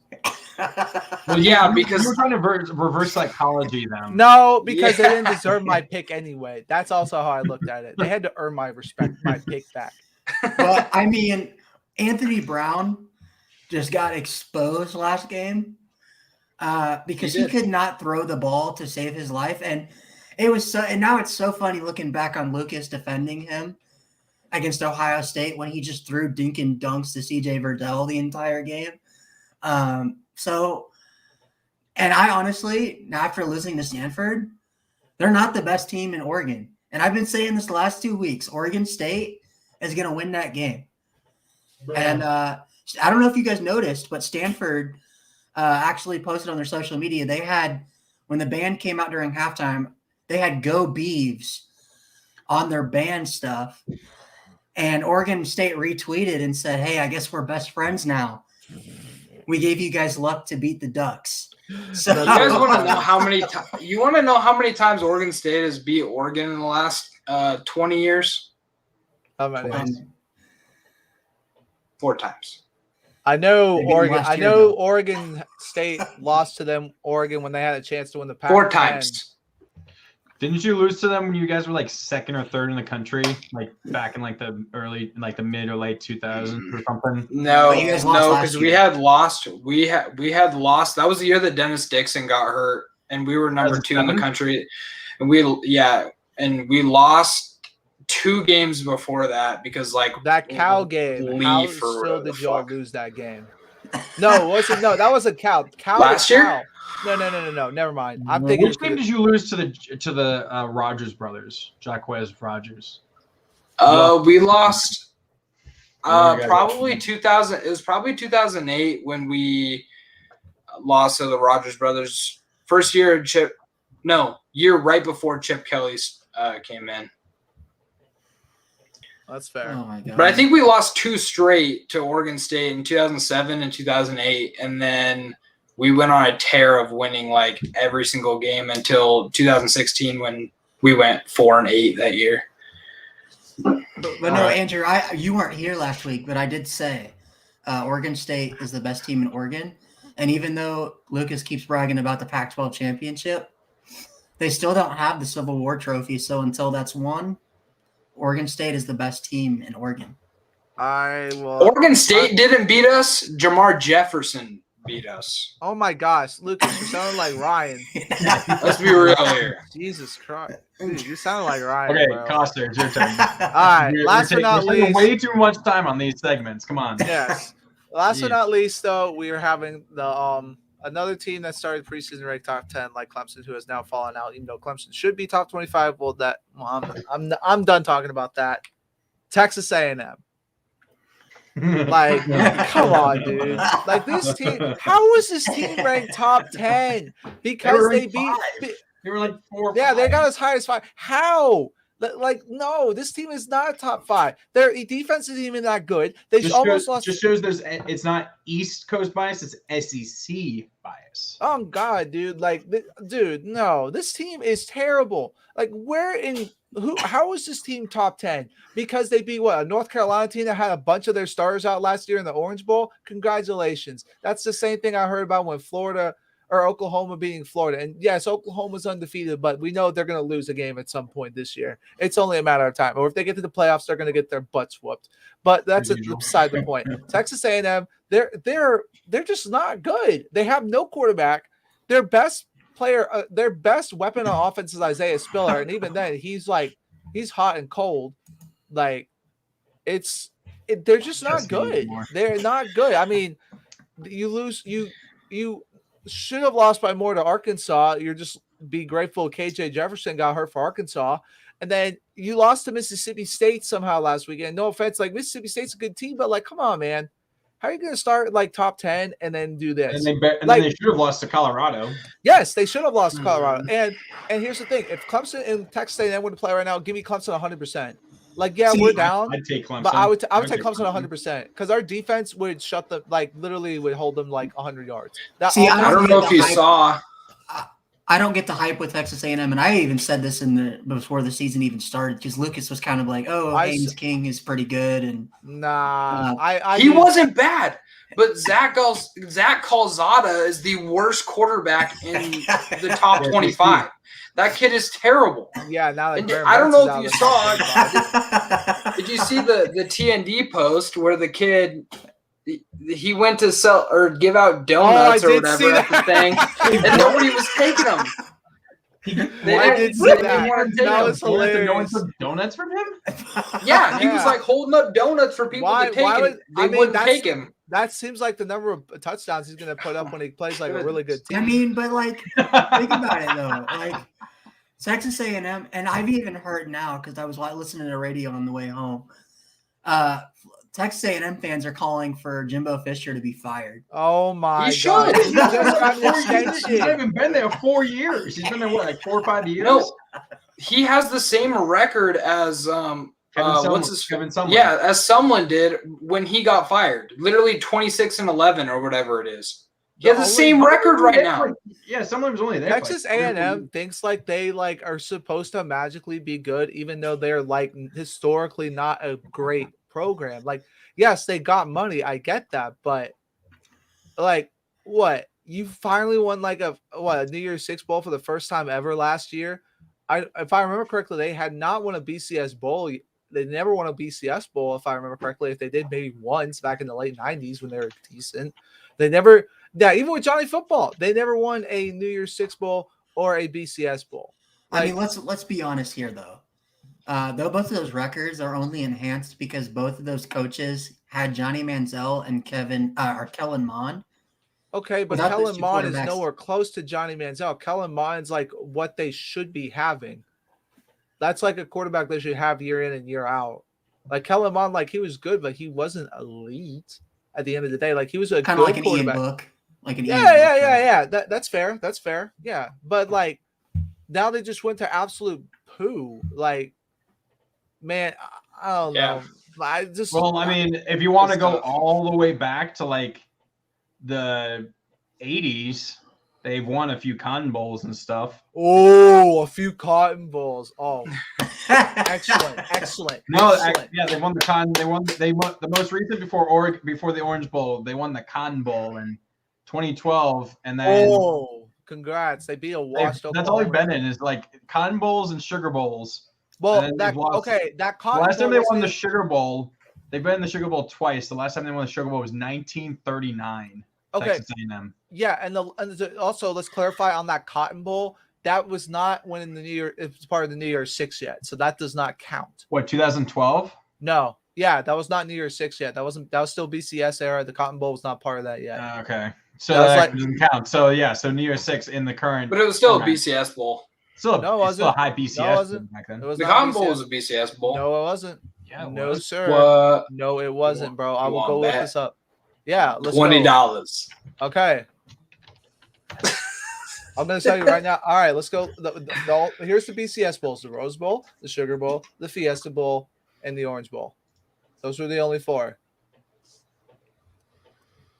We'll look this up after the show. I'll be waiting for my Venmo payment or Cash App very soon. Thank you for your Connor's doing it right now. I'm looking at it right now. Okay, but anyway, enough of that. Boys, it's time for the pick-ems. Cotton Bowl Classic has served as one of 6 bowls in the. Oh, are we not doing jerseys? No, we didn't. No. Yeah, we haven't really done anything. We just don't. No, we're gonna talk too long on that. We're trying to. Sorry, guys, we are trying to shut down the show. I will say, if I had to pick one, it would have been Boise State. You can look that up. Those Oregon State ones were pretty nice too. Yeah, the orange and black always go really good. Maryland's were fire too, I will say. Hey, you gotta love the all blues from Kentucky. Yeah, all blues. I don't like that they're doing the checkerboard now. That's a Tennessee thing. Like, stop copying. Yeah, me too. That's tacky. Like, I get what they're trying to do with that. It looks cool, but it's not them. But all right, guys. That's been their basketball thing too. Well, okay. So Costa, real quick, it does seem like the New Year's Six is really only a thing since the playoff. Yeah, that's what I'm saying. And the New Year's Six has only been a thing since the playoff, but there's still BCS bowls. The Cotton Bowl has been one of the top. Even before that, was one of the major big. But was it because doesn't the SEC have a BCS bowl tie-in with the Cotton Bowl? No, it was the Sugar Bowl. Or is it the Sugar? Oh, it's the Sugar Bowl. I told you there was only 4. That's why I'm glad they expanded it to 6. Here it is. Following from 96 to 19, so from 96 to 2014, game hosted a runner-up from the Big 12 facing an SEC team. So it's probably the runner-ups from each conference. It's like the Capital One Bowl. It's like on the same level as like the Capital One Bowl. Yeah, the Capital One Bowl is like the back. Yeah, the Capital One is like the backup for the ACC. It's like what the Peach Bowl used to be, like that.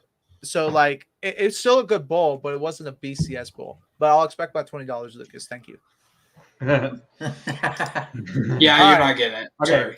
We literally just shook on it live. I have video evidence for this, my guy. You cannot do that. That's fine. Okay, Whatever. let's get going. It's fine. Well, we can bet on something else. But all right, guys, it is time for this week's pick'ems. And what's the updated score, by the way? Ryan, I believe, has the tally. Yes, I do. Dude, I made a comeback this week. Lucas fumbled the bag. Lucas made the biggest comeback out of anyone. 1 second while I pull this up because it is really high. Go ahead. And I believe I think it was, someone has 33, 30, I have 30, 31, 30. It's 33. Coster has 31. No, Ryan I have 30, I believe. Oh, I'm Ryan has 31. Coster has 30. Lucas has a 29, I think. I have 30 also. Okay, then we all. Then I thought Lucas and I were. I thought Lucas was up to like second or third. Hold on. I think you're tied. I know I'm leading. I have 33. I don't know. Okay, I think Lucas might have 32. But maybe I'm wrong. But come on, Ryan. You're taking about so as long as your freaking Notre Dame offensive score. You need to just have this on the banner. Yeah, we do. Next time I am going to add it as a banner. Yeah. Sorry, guys. It's our first season, so give us a little bit of a break. We're still working on it. We're trying. Okay. So here's the score. Connor has 33. I have 31. Lucas and Andrew are tied with 30. Okay. Cool. Damn, and if I was the only one that hadn't picked Georgia or that had not picked Georgia, if I took Arkansas, if I picked Georgia, I'd have an extra 1 on you guys right now. If I had freaking picked actually Clemson to win. Yeah, right. You know what? Yeah. Oh yeah. You know what? You know what? It's like I said earlier. They had to earn my pick back. Fair enough. I genuinely did think, like when I saw the spread was 14.5. Like next time Clemson has that big of a spread, like I'm going to bet against them because they never cover when it's like that, especially this year. Even when they were good, even when they're really good, like even against the bad teams, no, they would never cover. They give them ridiculous spreads that they could not cover. Like, and it's not like even Clemson being bad. That's just Vegas just thinks like they're gonna just 31 points or some shit like that. Yeah, 31, 38 with 45. It's just like no. Well, that's like giving Notre Dame a 31-point spread against Toledo. Like that's just Jeez. Oh my gosh, Wow. We're roasting our own teams. But all right, guys, let's start off this week. We got a bunch of games to get to. Let's start getting through it. Our first one of the week is 3-2 Virginia at 3-2 Louisville. I just that's fine. Actually, yeah. So we're gonna go with the order: Lucas, Connor, and then Ryan, then me. Okay, cool. All right, sounds good. So, I'm going with Virginia in this one. I think Louisville looks good, but no other reason than I like Virginia's quarterback, so we'll take him here.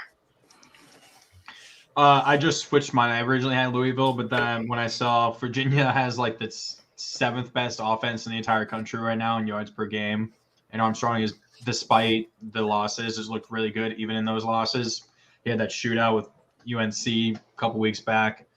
I think they're going to keep riding him, and Louisville's been a little bit up and down. So I'll take UVA. All right, I'm going with Louisville in this game. I was really impressed with how they played with Wake last weekend. And I think Louisville is a lot better than the 3-2 record suggests. I mean, they did hang in there as well with Ole Miss. So I think Malik Cunningham is going to win this game for Louisville at home. Go Cards. I'm going to also say go Cards. Louisville looked really good against Wake as well, and Virginia did not. And just for that reason, I'm going to go with the Louisville Cardinals. Mountain West Showdown. Wyoming's undefeated. Miami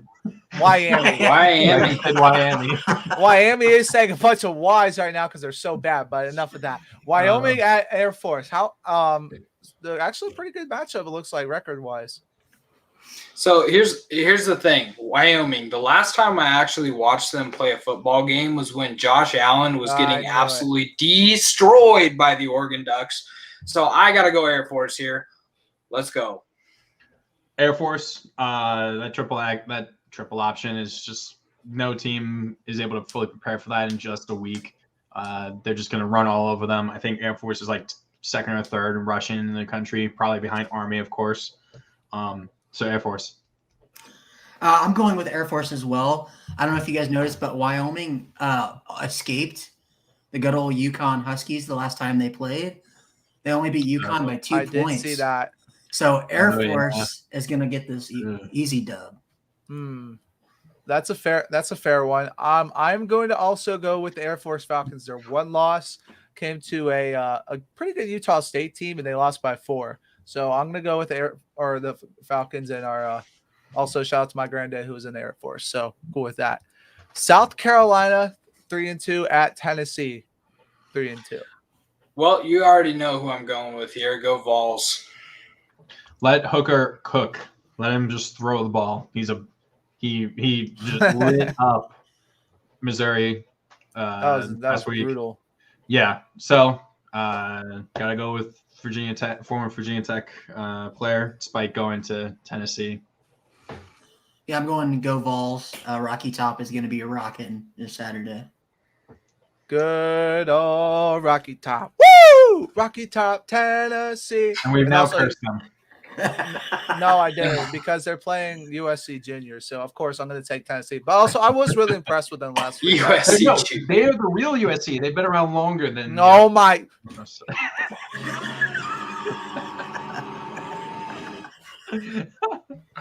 The real USC won the lawsuit. So no. They did? Yes, they did. This was actually a lawsuit that There was actually a lawsuit. Wait, of so yes. who's the real OSU then? Is it Ohio State? I'm pretty sure it was Oklahoma, right? It's They Oklahoma won. State? Oh, Is I it think the they- actual OSU.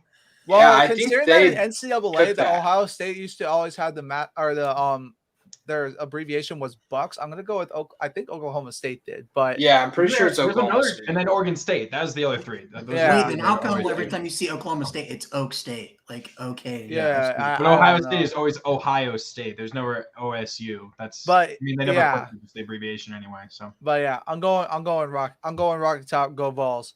Stanford at Arizona State, number 22 Arizona State. Look, I want to go Stanford here because they just beat the Ducks, but I don't think they're better than Arizona State. So I'm going with the safe pick and going with the Sun Devils. Yeah, I'm going with Arizona State. Yeah, I think Stanford, they've just been really up and down. I mean, they beat USC and then they lost to UCLA, right?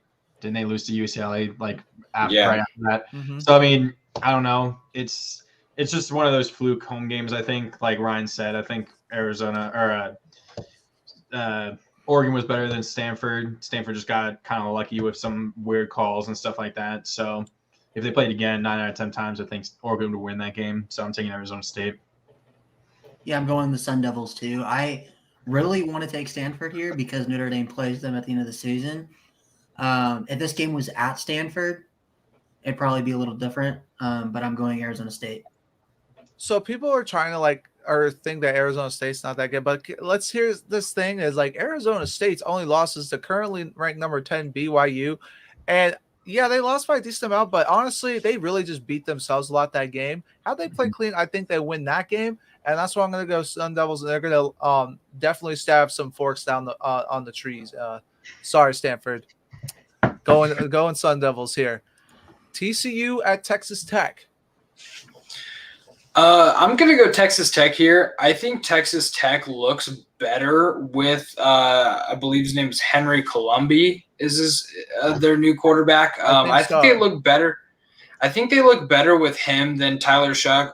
Shuck is out for another 6 weeks, I believe, with a broken collarbone, which I'm almost 100% positive he actually got benched in that Texas game, and it wasn't the collarbone issue. But Columbia's look good, and I think they end up beating TCU here. Yeah, I got Texas Tech as well. TCU just got run over, obviously, by Bijan Robinson this past week. So, obviously Texas Tech is not known for running the ball. It's not their style at all. But, I still think they'll be able to beat them pretty handily, honestly. I'm going TCU in this game. The Horned Frogs actually played Texas pretty tough last weekend. I think Texas only won that game by 5. Well, I thought you said Texas wasn't back. They're not They're back. still not back. Arkansas is still the best team in Texas. But TCU. I guess. Those Christians over in Texas are going to be having a ball after they beat Texas Tech. Not so fast, my friend. I was very impressed that Texas Tech was able to beat what I thought was a good West Virginia team. So even without their starting quarterback, and I believe they didn't have their starting running back either. So yeah, give me the Red Raiders. Number 11, Michigan at Rutgers, or Michigan State. I mean, Michigan State. So I think Michigan State's pretenders. I don't think they're really all that great. So I think after a really, really bad day in the office for Noah Vedral, he's going to come out here and have a good game against Sparty and get the dub.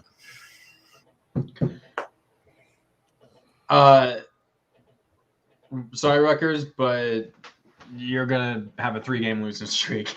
They just got they just had to schedule them playing the three of the 4 best teams in the conference back to back to back. Only way that make it worse is then playing Iowa and then Penn State back to back after that. So yeah, Michigan State. It might not be pretty. I don't think it's going to be the domination that Ohio State had, but I think it probably is like a 10-point win for Michigan State. Yeah, I'm going to go Sparty here. I'm really impressed with Michigan State. They may have the best running back in the country. I took Rutgers last week, and they really let me down. So, yeah, go Michigan State, Sparty. Definitely going Michigan State, but I think they only win by a touchdown. I mean, they gave a lot of points last weekend to Western Kentucky, which I was very surprised by. But yeah, Sparty still gets it done. I kind of don't know what to think about them right now, especially after that Miami win doesn't look as good as we thought. But yeah, Northern Illinois at Toledo. Give me NIU. No reason, really. Honestly, just give me NIU. I got Toledo just because they, came close to beating Notre Dame, and really, I think they were leading that game right at the end. So, then Fortune decided to save Notre Dame, luck of the Irish, I guess, for a second there. But give me Toledo. I'm gonna go Toledo in this game as well. Makes Notre Dame look better.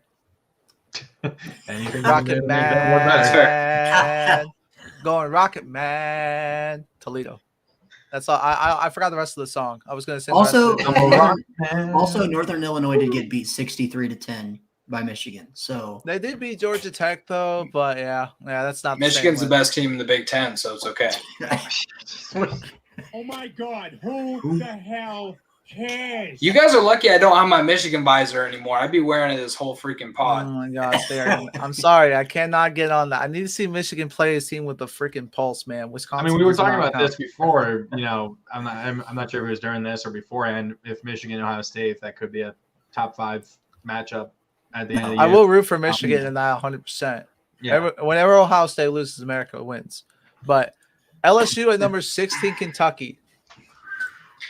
This isn't going to be close. I don't think LSU is good. Ed Ogeron just came out and said all their losses and their poor play has been on the coaching staff, which, I mean, no crap, obviously.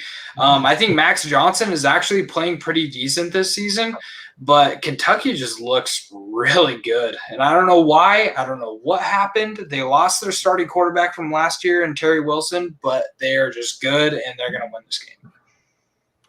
Go the real big blue. Go Kentucky. Yeah, go Wildcats of Kentucky. That checkerboard is going to be looking real checkered. If this game was at LSU, I may give it to LSU. LSU bullied to Auburn at home. I'm saying, I think that because they played Auburn tough. Now, I'm not bought into the whole Bo Nix Auburn. Bo Nix for Heisman. Bo Nix for Heisman. That one play that Bo Nix had was okay, but he's so inconsistent. He's done this throughout his career. We've seen him beat Alabama where he looked so good, and then they lays duds against Georgia State. But besides the point, I was really actually back and forth on this game because this just seems like a game where Kentucky would fumble the bag after coming off a big win like Florida. But at the end of the day, I can't pick LSU. I can't pick LSU here. They just don't look good to me. Kentucky, with it also being in Lexington, Cats by 90. Is that actually what their field is called? Is Kroger Field? Yeah. Yeah. I think they're the only. I saw something. They're the only team in the SEC that actually has a sponsorship for their team stadium. Well, that used to be Papa John Cardinal Stadium before Papa John turned weirdo, and yeah. Yeah, it turned weirdo, huh? All right, let's move on. I'm trying to keep it real. All right, but yeah, Cats by 90. Number 9, Michigan at Nebraska. Nebraska's actually looked good these last couple of weeks. Nebraska has looked good, and I gotta give it. I gotta give it to them. But I mean, come on. Oh my god! Come on! McNamara, not being an Oregon fan, just be a Michigan fan for the rest of the year at this point. Yeah, look, we need to hear "Hail to the Victors" right now. Cade McNamara, like the entire season, he was being told. Oh man! I don't know if that's the entire season. People are saying that Michigan can only run the ball. I think it's "Hail to the name redacted." Hail to the Redskins. Yes. So. My neighbors are Redskins. Michigan, anyways, they were telling everybody was saying that Michigan can only run the ball, and Cade McNamara came out last week and just slang that ball around. So they are the complete package. They're going to win this game pretty handily and march on. Michigan. I would like to actually see a top 5 big game between Michigan and Ohio State. I'll admit that. I don't want Ohio State to lose the rest of their games. No, that's the only reason why we're in the top 10. No, you want them to think that they're going to get it. Ohio State fans need to go rot in us or go climb in a hole. I want to watch them laugh. Still better over the playoff game last year. No, they literally are. I don't even care about that anymore. It's literally the fact that they're obsessed with us more than Michigan. I feel like. So it's because the games that you guys have had with them have been more competitive than their games against Michigan over the That's true. But yeah. Oh no, it was hilarious. An Ohio State caller actually called into the sports radio station I listened to literally today. I was saying like they were bragging about how much better they were than Clemson and how excited they were that they dropped out of the top 25. Not much better. I mean, their defense is still poop until I see them play a legit offense. Coster, they're better than Clemson. Just stop. Just don't go. I don't want to hear it. Don't go. I don't want to hear it. We're not going into that. But Connor, pick. All right. He's gonna get me. I can bring myself back in, you know. I don't care. You still got kicked. I don't care. That's what you get. How would you do that? How would you do that? For 2 seconds. But not so fast, my friend. The Cornhuskers are going to win this game. And this is where I don't have to listen to Lucas say Michigan's the best team in the Big Ten. Nebraska has actually looked really well, like really good after their loss to Illinois. They are not the same team. And a lot of people forget in that Illinois game, they had a lot of their top receivers out and their top corner. So, I mean, they played a really good Buffalo team, beat them 28-3. They hung in there with with Oklahoma, who, I mean, their offense is usually pretty good. And then they hung in there with Michigan State and only lost by 3.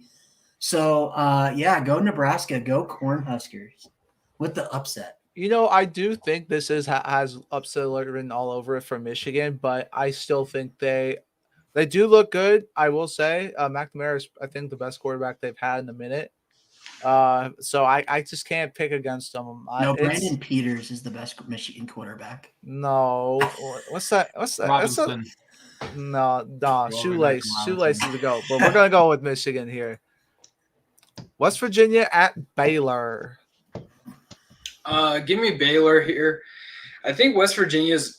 I mean, they're a lot better than what the record says. I agree. But Baylor just came off, a pretty tough loss where they just got manhandled by Oklahoma State. So I think they're going to come out here and have a much better game and pull. It's going to be a close one, but I think they pull it off at home. Baylor. I said this last week. If any of these games were at West Virginia, I'd take West Virginia. like I said before, they've only been giving up like 10 points a game at home since the start of last season. But since that, Baylor, I'm taking Baylor. Yeah, I'm going Baylor as well. My boy Gary Bohannon, still one of the best quarterbacks in the Big 12. So yeah, go Baylor. I was thinking about West Virginia, but after losing the Texas Tech thing, I thought they should have beat last week. I gotta go Baylor here, and I think they will bounce back from that Oklahoma State game, which they still only lost by 10 and didn't have that great of a game. A game we thought was going to be good at the beginning of the year, but could have been top 5 potential, and now it's probably going to be a meme. Number 1 Alabama at Texas A&M. This is going to be a slaughter. It's going to be a very bad game. And I have a feeling the viewership is going to be very, very low. Alabama's going to win by 9,000, and it's just that's how it's going to happen. And Texas A&M is going to be looking for a new coach. Bama's going to win by more than what Texas A&M's record is. That makes sense. 32. Yep. Win by nice. I got that one. High five. High five. All right. Bama, So, they're gonna roll. so I'm actually gonna go Texas A&M. No, I'm just kidding. No, go. Come on, man. No, Oh my god. I'm gonna go with the Tide. Until proven otherwise, they're the best team in the country. So yeah, go Elephants. I'll disagree with you about being the best team, but I do think they're going to absolutely beat the living crap out of Texas A&M, and Jimbo Fisher is just going to get pooped on. And Saban's still going to remain undefeated against his former assistants. Hasn't played Mario yet, so no offense, Lucas. After last week, I'm going to take Bama. No, we're going to end that streak. That's cap, but okay. If Kirby can't beat him, neither can Mario. Number 19, Wake Forest, undefeated, the best team in the ACC, which Connor forgot to put the record for, by the way. Oh, sorry. So we're gonna fix that real quick. 5-0. It's okay. I probably would have forgot. I'm surprised you didn't mess up more because I would have. I know. So yeah, number 19, Wake Forest at Syracuse. This one's not going to be close either. It's going to be just the same as that last game. Syracuse just lost to who I thought was the worst team in all of college football. So Wake Forest by 1 million. Did UConn and UMass just die or something? No, Syracuse was like. I think Florida State's worse. Nah. Before this last week, I thought Florida State was worse. I mean, if I remember correctly, UConn Vandy, that was a pretty good game from what I saw. Yeah. Again, 2 jokes who both have lost to FCS opponents. But yeah, Wake. I mean, I don't know what to think with Syracuse. Wake. Yeah. I don't have anything else to say. Go, Ryan. They haven't been good since Oregon boy. Is Dino Babbers still there? Dino Babbers. Dino Babbers, yeah. Oh yeah, because they went like 9-3 or like 10-3 a couple years ago. That was with Oregon boy Eric Dungy as their starting. Oh yeah, Dungy, I remember him. Eric Dungy was a killer. That's when they got ran by Notre Dame in those awful Yankee uniforms. Oh, I remember that. Oh yeah, those were disgusting. Yeah. But I'm gonna go with the Demon Deacons here. It's been I don't know if it's a hot take anymore, but I got Wake Forest winning the ACC, and I think they can go undefeated and sneak into that playoff. So I'm going to go with the Demon Deacons here, and it's not close. They won by 35 points. I don't know if you guys saw this or Lucas. Those are hot takes right there. Yeah, they could. No. I'm gonna say right now. No, I'm gonna say right now. No, and no, or no. No. Lucas is if Hell Freeze is over, and him is if Wake, I know Wake is good, But I'm telling you good, right but- now, Clemson is going to find a way to win the ACC again. I'm going to say it And right then you're now. not gonna, but then you're gonna be in the orange. You're not even gonna be. You're gonna be in the Orange Bowl. I will You're take that at You're this playing point. the Capital One Bowl. You know what? You'll be That playing is, in the Red Box Bowl. that is if we win the ACC, that is fine. No, Clemson will be in the Cheez-It Bowl because the Oh dear orange. God, no! Oh Don't put yeah, us in the that old cheese. blasphemy Hey, that's a good bowl, man. I would No, go. That's they'll a be in the bean bowl. bowl. No. What are you talking about? They'll be That is in the a Belk bean Bowl. bowl. Dude, that's They'll be sick. in the Belk Bowl. More No. people talk about the No. Cheez-It Bowl than any other bowl. I mean, Yeah. let's You be get real. you get For like all a the bag wrong of reasons. Cheez-Its if you win. Hey, That's that's the real okay. But Do you- so do I they don't know if just you guys bump- saw the line on this game, but Wake's only favored by 6.5, and I think that's for good reason. Let's not forget that Syracuse did beat what a lot of people were a high. At one point was an undefeated Liberty team. I think Wake wins, but it's close. I think they win by a touchdown and an extra point. Boise State at number 10 BYU. So we had a little bit of a conversation about this game earlier, about Boise State and how they've had their 3 losses were really close games. One was by 1 point. I want to say the other one was by 3, and then they did have the 10-point loss to Nevada. But they don't look too bad. I have to go BYU here because they don't really look they don't look like they have much of a kryptonite quite yet. We haven't seen it, and they beat a good Arizona State team, so there's no reason not to go BYU in this one. BYU, they're gonna win the Pac-12. So All right. Well, So go BYU. what? They're 3-0 against the Pac-12. They're leading the Pac-12 South right now, dude. we play them next year. All right. So If only BYU decided to join you guys instead of the Big 12. Wolves. all right. So the Fighting Mormons of BYU are going to be Fighting Zach celebrating tonight. No, not the Fighting Zach Wilsons anymore after his NFL performances so far. No, the Fighting Mormons. Don't talk about it. They're going to get Davis to go. They're going to get an easy dub Saturday night. And those Mormons are going to be having some fun with their 20 wives and their Diet Coke. Just got to make sure. Take it easy, my guy. Did you see this thing? Yeah.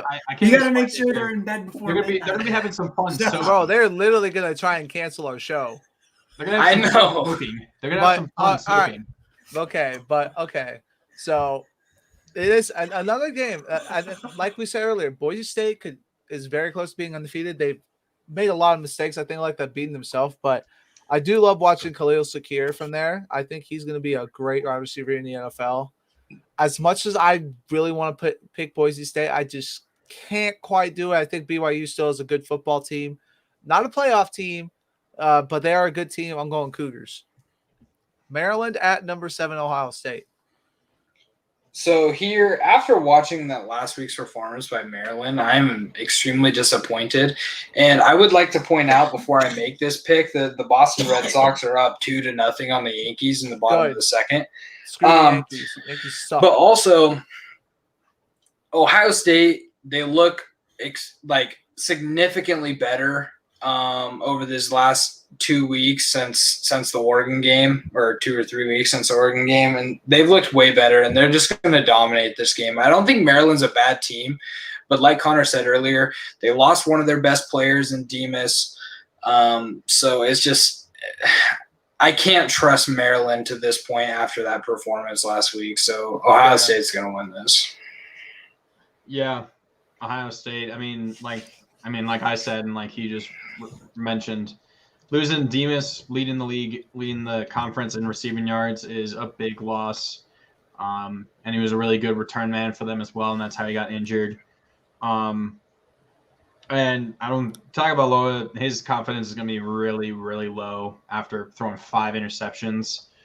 I mean, the only good thing is that Ohio State's defense is much, much worse than Iowa's, so he could have somewhat of a bounce back. But without Demas, I don't know how much.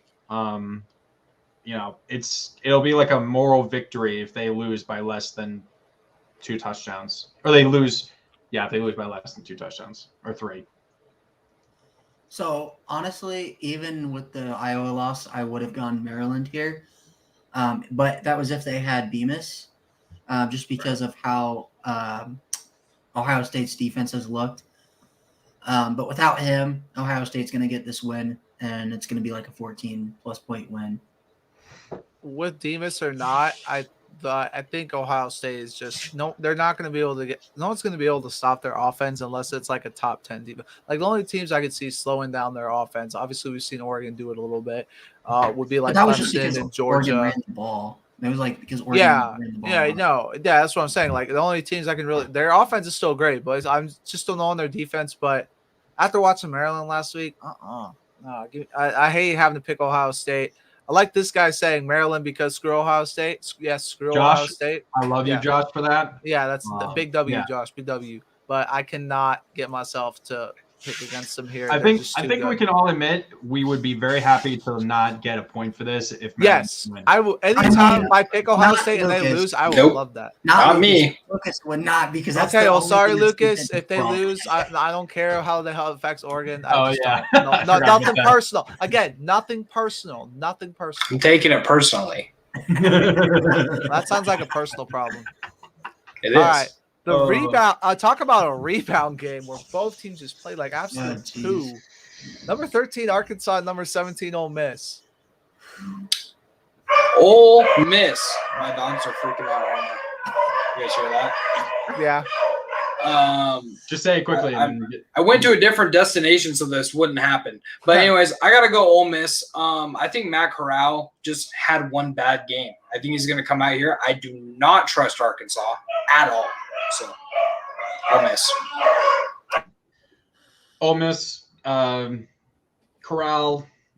I don't think he's no longer the Heisman favorite, but if he has a really good game here, that could put him back on the path. But Arkansas, their defense is not good enough, I think, to stop an offense of Ole Miss's caliber. And Arkansas really can't pass the ball. They're really just a run-centric offense. That's their strength. That's how they beat Texas. And especially being at Ole Miss, going to take the Rebels. Yeah, I'm going to go with the Rebels as well. I think Matt Corral is going to have a bounce-back game. I do think it's going to be a close game, though, because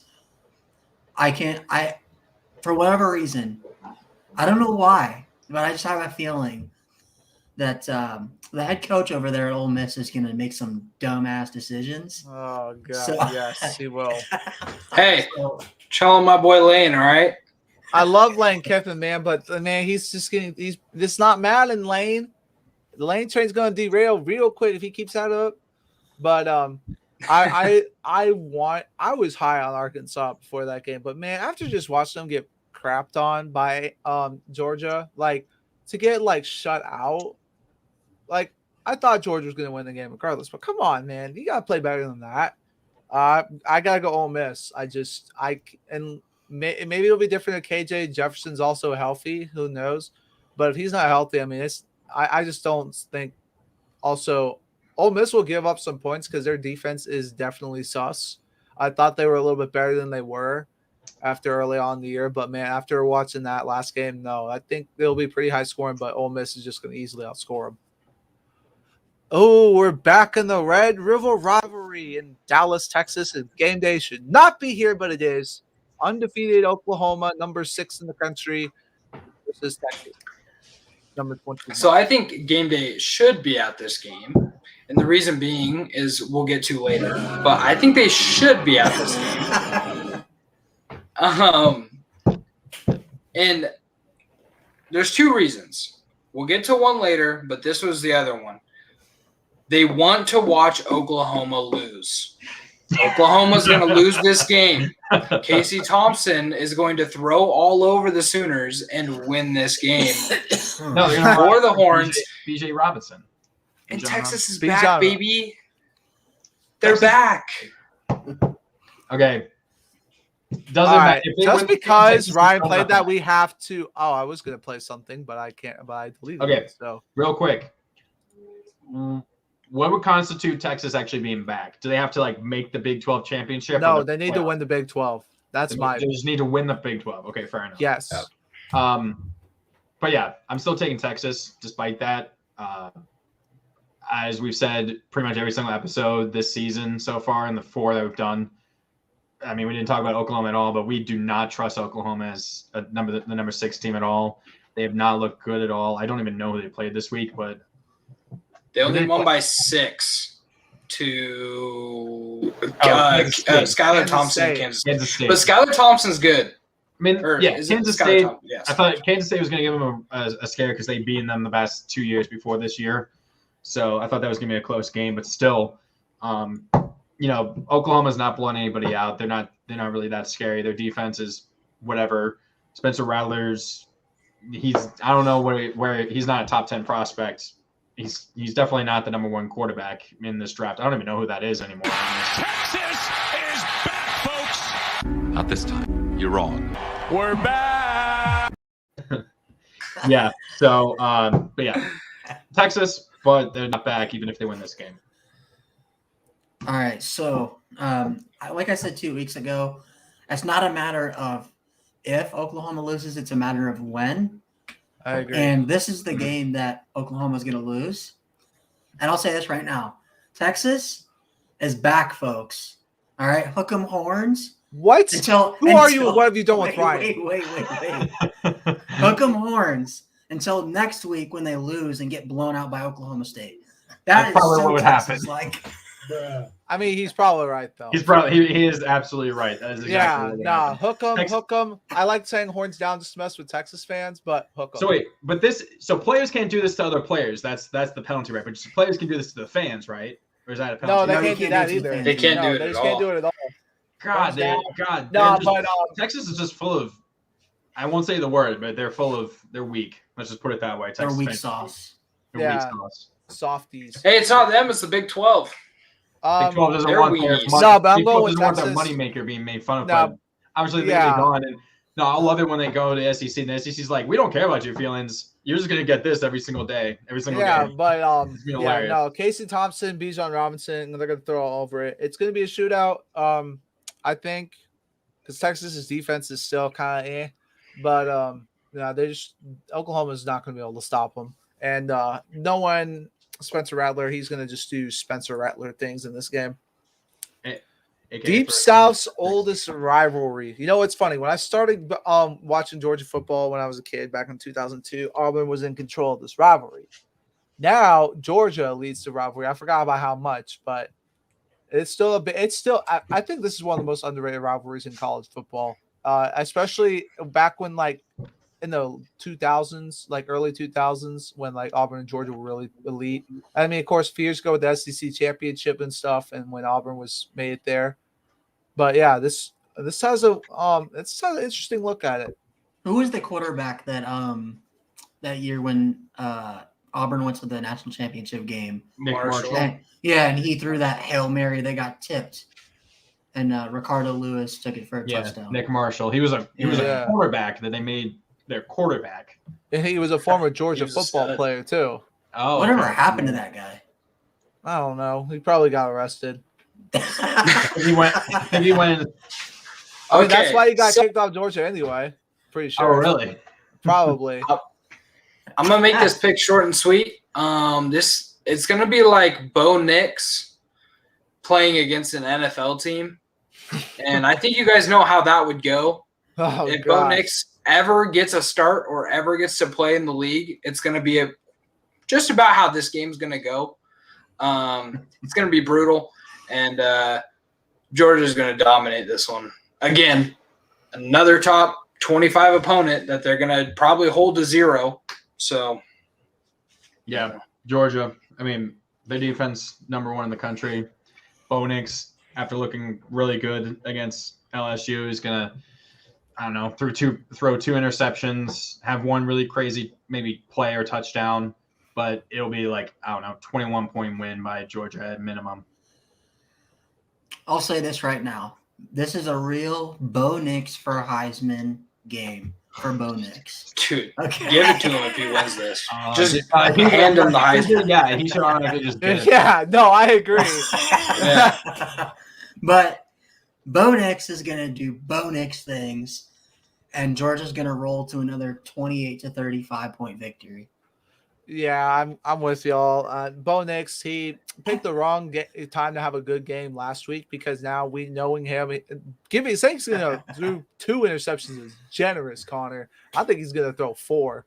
And I think God. Auburn's gonna get lucky if they get 6 You're points. expecting him to go not just Nix, but full Bo Nix. Yes. No, but no, I no, mean, at that he point, went full. He was on the opposite side of being full Bo Nix last week, so it only makes sense. No. But at that point, that is Andrew, full Bo Nix. It's the full Bo Nix is a spectrum, right? There's Yes. full Bo Nix good, full Bo Nix bad. Yeah, and this is gonna be full Bo Nix bad. But Exactly. see, Bo Nix went like. There's a point where it's just Bo Nix does Graham Mertz things. No, this is going to be great. No, this is going to be Graham Graham Mertz things, 100%. I mean, but that's any quarterback who's played Georgia this year, and it's going to be the same way this time. All right, this is now where game day should be. Number 4 Penn State at number 3 Iowa, a game that could decide the Big Ten East. Could it? So this was they're not in the same conference. They're not in the same division. Oh yeah, you're right. I forgot. I was in the West. Imagine if it was, dude. The East would be actually not even fair. But no, absolutely. I mean, they already have Michigan State, Ohio State, and Penn State all in the East. Yeah, the East is already going to be crazy. That's why Maryland and Rutgers get destroyed because they have to play those teams every year. Yeah. Maryland just go back to the ACC. Then they'll be 7-5 every year and actually make a bowl. Lucas. Sorry. This is the other half of why game day is not going to be at this game. Penn State is going to destroy Iowa. I don't think Iowa's very good. I really don't. I don't think they're a top 3. I really don't think that they're that great. And I know I was really high on Oregon, and obviously Oregon ended up losing, whatever. They weren't a top 3 team at the time. I think they could be, but I just don't think Iowa is. They do the same thing all the freaking time where they have a really good season and then they lose 2 games. It's going to happen. So this is going to be one of those games. Penn State, I think, looks really good. They have a great defense. It's like really, really close to Georgia's, I think. And their offense, calm down, Clemson. Their offense isn't great. Their offense isn't great, but they're going to be enough to put up points on Iowa, and I think Penn State's going to dominate. Honestly, give them 17. Give them 17 points over Iowa. Oh, my God. Oh, my God. Okay, dude. The last time Iowa gave up more than 25 points in a game was like 2018 or 2017. Oh, I don't care. And I will tell you something. I saw something during the start. Was it before the Auburn game? I can't remember. Sean Clifford holds the completion percentage record for Penn State. It's like 60.4 for his career, and that's the school record. I'm like, wow, Penn State clearly does not have a very good history of good quarterbacks going through there, apparently. Penn State is just all over the place. That I think they're a fake 5-0, honestly. They got lucky with Iowa's defense is just way too good, and their offense is just grind it out, gritty, run the ball down your throat. At home, yeah, I don't care, Joshua. Whatever. I mean, but okay. I got Iowa. I think they're gonna win by 10+. Yeah, I got the Hawkeyes too, and I think Lucas is wrong on like multiple points. Iowa has the second best defense in the country. Yeah. And it's not close. Penn State and Iowa's defense is not close. Penn State gave up 28 points to a Bo Nix-led offense. And then also, if you go back and you watch that Penn State-Wisconsin game, Graham Mertz actually was moving the ball against that Penn State defense. And Wisconsin, outside of the turnovers, outplayed Penn State that game. And believe it or not, Graham Mertz outplayed. Wait. Real quick. Yards given up per game on average. Penn State's 33, 314 yards given up. Iowa is 7th, 271. And so, I mean, it's a good defense, but I mean, I mean, just like Graham Mertz outplayed Sean Clifford that game. And you cannot tell. If you go back and you watch that game, Wisconsin lost that game more than Penn State won it. And so I think Penn State's 5-0, kind of like what Andrew had said before.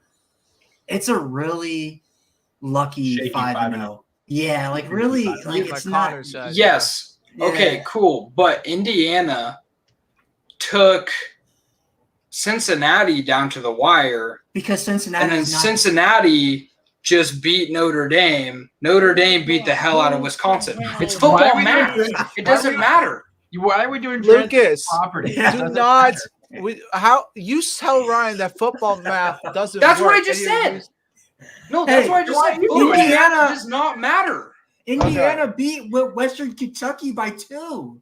Okay. Therefore, Western Kentucky is better than Cincinnati. You know what to play. Both of you. Thank you.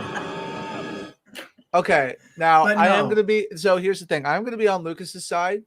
I do think this is going to be a defensive battle. I mean, these are 2 of the top 5 defenses in the country. I actually looked.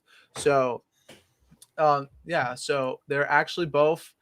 So it's Georgia averaging 4.6 points per game. Iowa's averaging 11, giving up 11.6. Penn State 12, and Clemson 12.2. Jeez, 4.6 points per game. Yeah, it's crazy. But I mean, who do you trust more, Spencer Petras or Sean Clifford? I am 100% trusting Sean Clifford more. I think it's going to be a defensive struggle, but at the end of the day, I think Penn State's offense looks a little bit better, just from what I've seen. So I'm going to go Nittany Lions here.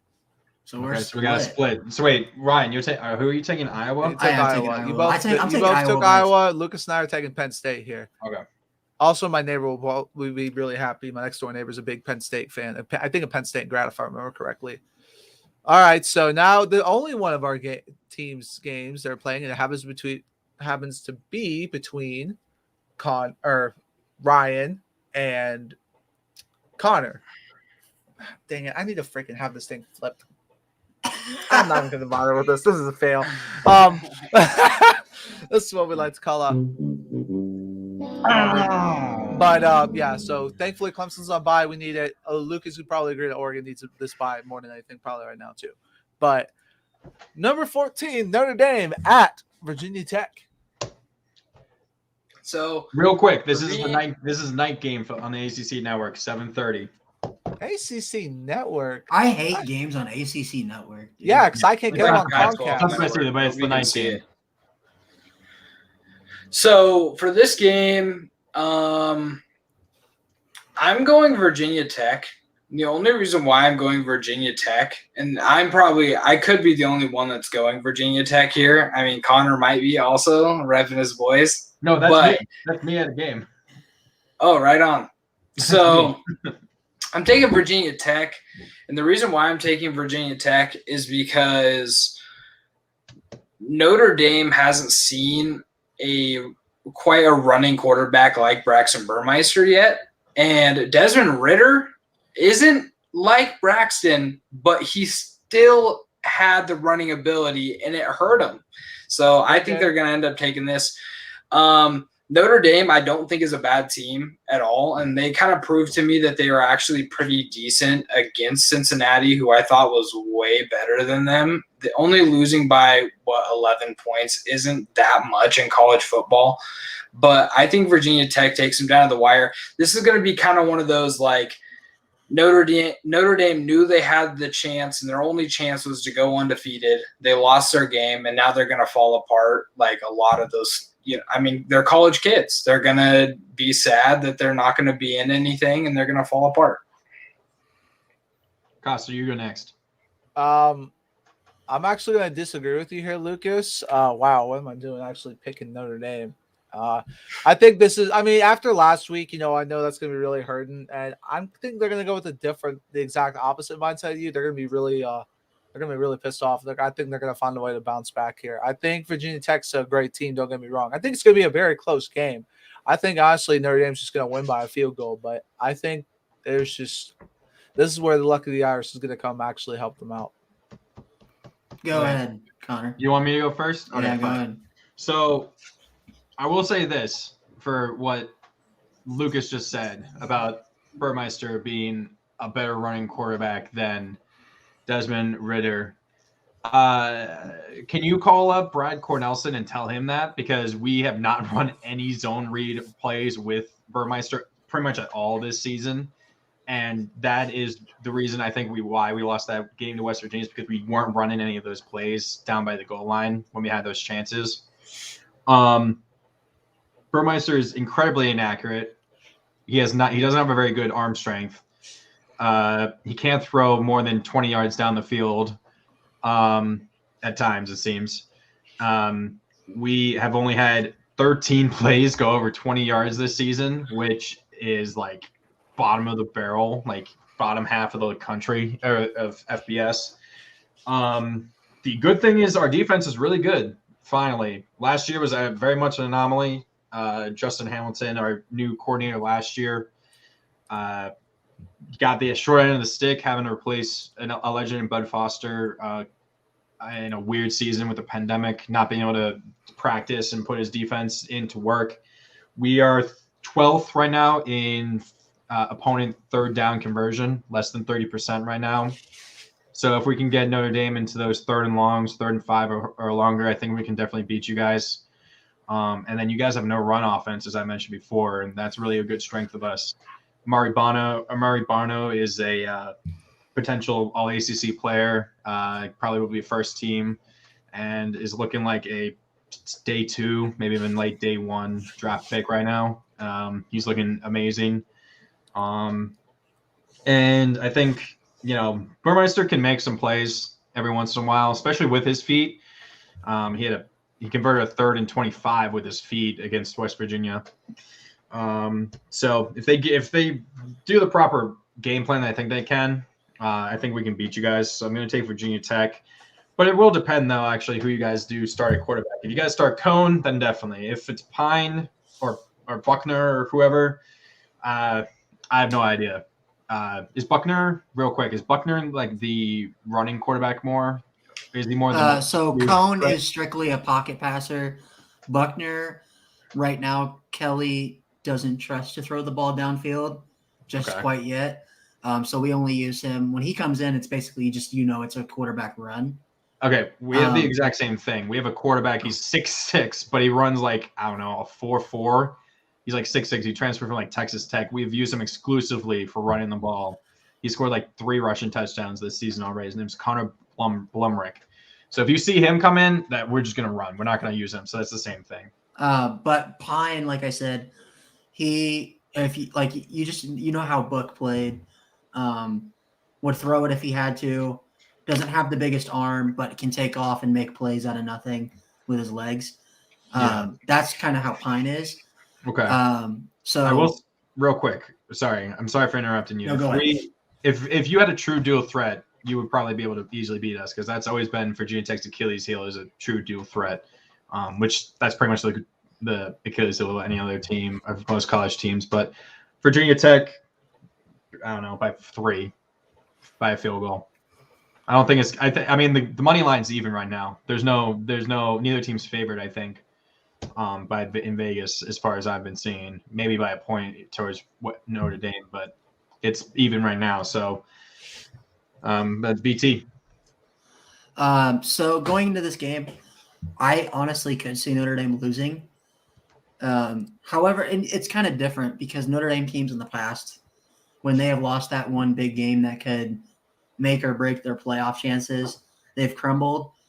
The difference is, I think that if Cone was starting, it'd be a little bit different. Now, we don't know who the starting quarterback is, and we will not know who the starting quarterback is until Notre Dame's offense goes out there on the first drive. But the key thing is Michael Mayer, if he's healthy, I don't think anyone on that Virginia Tech defense can cover him. The tight end? Yes. He has been a matchup nightmare for every defense that has seen him. Cincinnati tried putting their best corner, Sauce Gardner, on him multiple times, and that guy is projected to be a first-round pick for a corner, and he couldn't even keep up with him. And, I mean, if you will go back and watch that game, Michael Mayer was getting 5 yards of separation with a really like a pulled hamstring. You could tell he was obviously it's a hobbling. hamstring. I thought it looked like a groin. It was a hamstring, and then I think he did have a groin issue as well. So he was playing on there with a groin and pulled hamstring, and was still able to get 5 yards of separation. So if he's healthy today right now. Yes, if he's healthy to go, I think Notre Dame gets that win. If Pine is the quarterback, I think we win. If Cone is the quarterback, honestly, who knows? But I think the biggest key for Notre Dame is the defense. The defense, Lucas likes making fun of the defense. He has since week 1. But the defense has really bought into Marcus Freeman's scheme and has gotten better and better and better every week. The only reason we were in that game with Cincinnati was because the defense was able to hold off. And I think the key in this game is going to be Isaiah Foskey, Amosa, the Ademilola twins, who are wreaking havoc in the backfield. They got us that ball back when we needed it against Cincinnati with that strip sack fumble on Desmond Ridder. And the defense is the strong suit of this Notre Dame team. And I just think, we haven't played many running QBs outside of Desmond Ridder. But the difference with this Notre Dame team that has been different than a lot of Notre Dame teams in the past, Notre Dame isn't about size anymore. We actually have athletes on the outside on defense. 3 guys I think you got to look out for. Like I said, Isaiah Foskey on the end. You got to look out for Cam Hart. Cam Hart was our cornerback. He had 2 interceptions against Wisconsin. He nearly picked off Desmond Ridder twice in that game, but couldn't hold on to the ball. He is a really good corner. We changed him from wide receiver to cornerback. He's a really big ball hawk, will break on anything. And then Kyle Hamilton, who is the biggest X factor. I think we're going to have him come down, and he's probably going to be spying Bachmeier the entire game. Burmeister? Or Burmeister, sorry. He's going to be spying on Burmeister the entire game. And Kyle Hamilton, if he is on you, it's a guaranteed tackle anytime. And so that's an unsportsmanlike conduct, late hit. But so I think Notre Dame wins, but I think it's going to be by 7. All right, well, and all right. So now we have a new segment. Now we're gonna add. This is it's one game. It is our $1 ticket game, and this honor is because of last week when for the Vanderbilt UConn game, there literally were tickets on StubHub for $1. So to honor that, we're going to be having a game now each week for the rest of the time we're doing this show, which we think we would pay maybe $1 to go see, and that is it. And Joshua, no! And that is the see who finally gets a win here. Winless UConn at winless UMass. I am gonna go UConn here, and it's only because they actually played Wyoming really hard last week. 2 weeks ago. Vanderbilt? 2 weeks ago. And they played Vanderbilt very hard. So both of those games, they were this close from getting that first win. I think they get their first win this week. I think they're better than UMass, and UMass is just the last 3 letters of their name kind of say it all. So that's excellent. I'm gonna go with UConn. I actually nearly went there. They were for college. That was one of my final 3 schools I was gonna go to, and I've had family go there. So I've been kind of grew up as a slight UConn fan. So give me the Huskies. I'm gonna actually go UMass in this game. And the only reason why is because they played Boston College at Boston College and only lost by 2 touchdowns to Phil Dracovic. Oh, if it was only with Phil Dracovic, then that makes sense. Yeah. Coster. So both of these teams are historically good, more of a basketball programs than definitely UConn. I've never heard much about UMass. UMass was good at one point. that back in I think the 80s, 90s. Okay. But here's the edge. UConn is also good at women's basketball as well, not just men's. And for that reason alone, I am taking the UConn Huskies to win. All right. Because of women's basketball, they are still the GOATs when it comes to that. And of course, we cannot forget our legendary friends over in Presbyterian College, Blue Hose, who The team that ever since we started following them has literally not. They have literally turned into point. They've gotten blown out in both games. Stun on these hoes with the Presbyterian. They've been stunted on those hoes. Yes, the hoes have been stunting on them. The hoes have been stunted on. Yes. All right. So first pick, just like I've been telling my girlfriend the past couple weeks, give me Moorhead.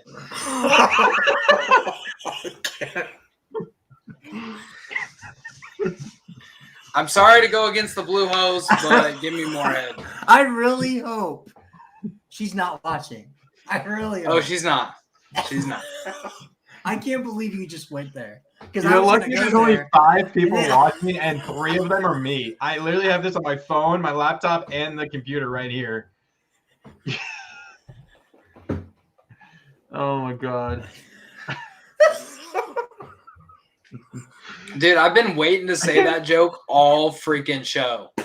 I've been holding that in all show. Jeez. I think we should just end it there. I mean, I got the Blue Hose, but I mean, oh my god. Wow. Oh, Jesus. Oh my god. That. Oh, Jesus Christ. Wow. You know, I bet you the students make Oscar, that every time. why didn't you get rid of him? Honestly. Because that was funny, bro. We want Moorhead. We want Yes. My gosh. Oh, my god. Oh my god. Oh, Coster, you need to cut this and like put this on your social media or some shit. I will probably. Oh my god, that is too funny. Oh my god. Wait, we should have put Lucas like this when he said that. Okay, well, we had no idea he was gonna say that. To be fair, We had no idea. To be fair, we did not know he was gonna say that. At this point, we should just always do Moorhead State every week, just so we can hear him say that. Yeah.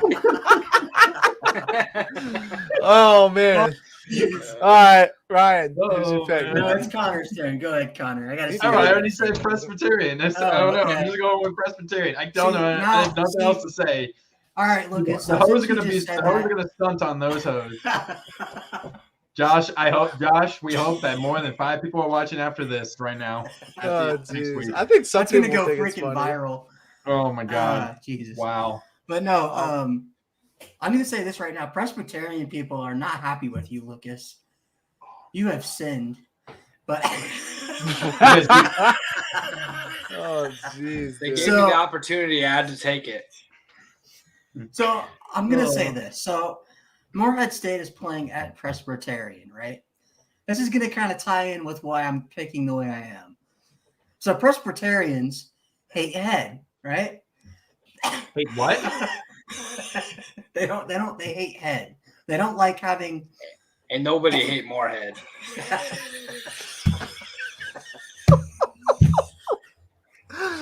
Bro, oh my god, this is just degenerated. Oh my god, dude. All right, but Presbyterians do not like head, and they do not like any form of intercourse. Okay, so okay, so is Presbyterian a thing? What even does it mean? It's a denomination of church. Man. Yeah. Right, like Catholics. So the Presbyterian is called the Blue Hose. Why are they called the Blue Hose? Because they're wet, right? So. Oh my god! Okay, you're reaching. So I'm going Blue Hose because they're. I'm sorry, Ryan. Stop it right now. I'm gonna stop you right now. Go Presbyterian. We all need to go to church after this. Yes, you do. My mother is watching. She literally just texted me. Don't forget I am watching. Please. Oh, God. For my sake. I know you want some more head. Come on. Stop it. All of y'all, stop it. Right Hop now. on my train. No, I'm gonna go a different train, but it's still gonna be I'm gonna go a different train. But it's not quite like this. I know they're the blue hose. I know they're the blue hose.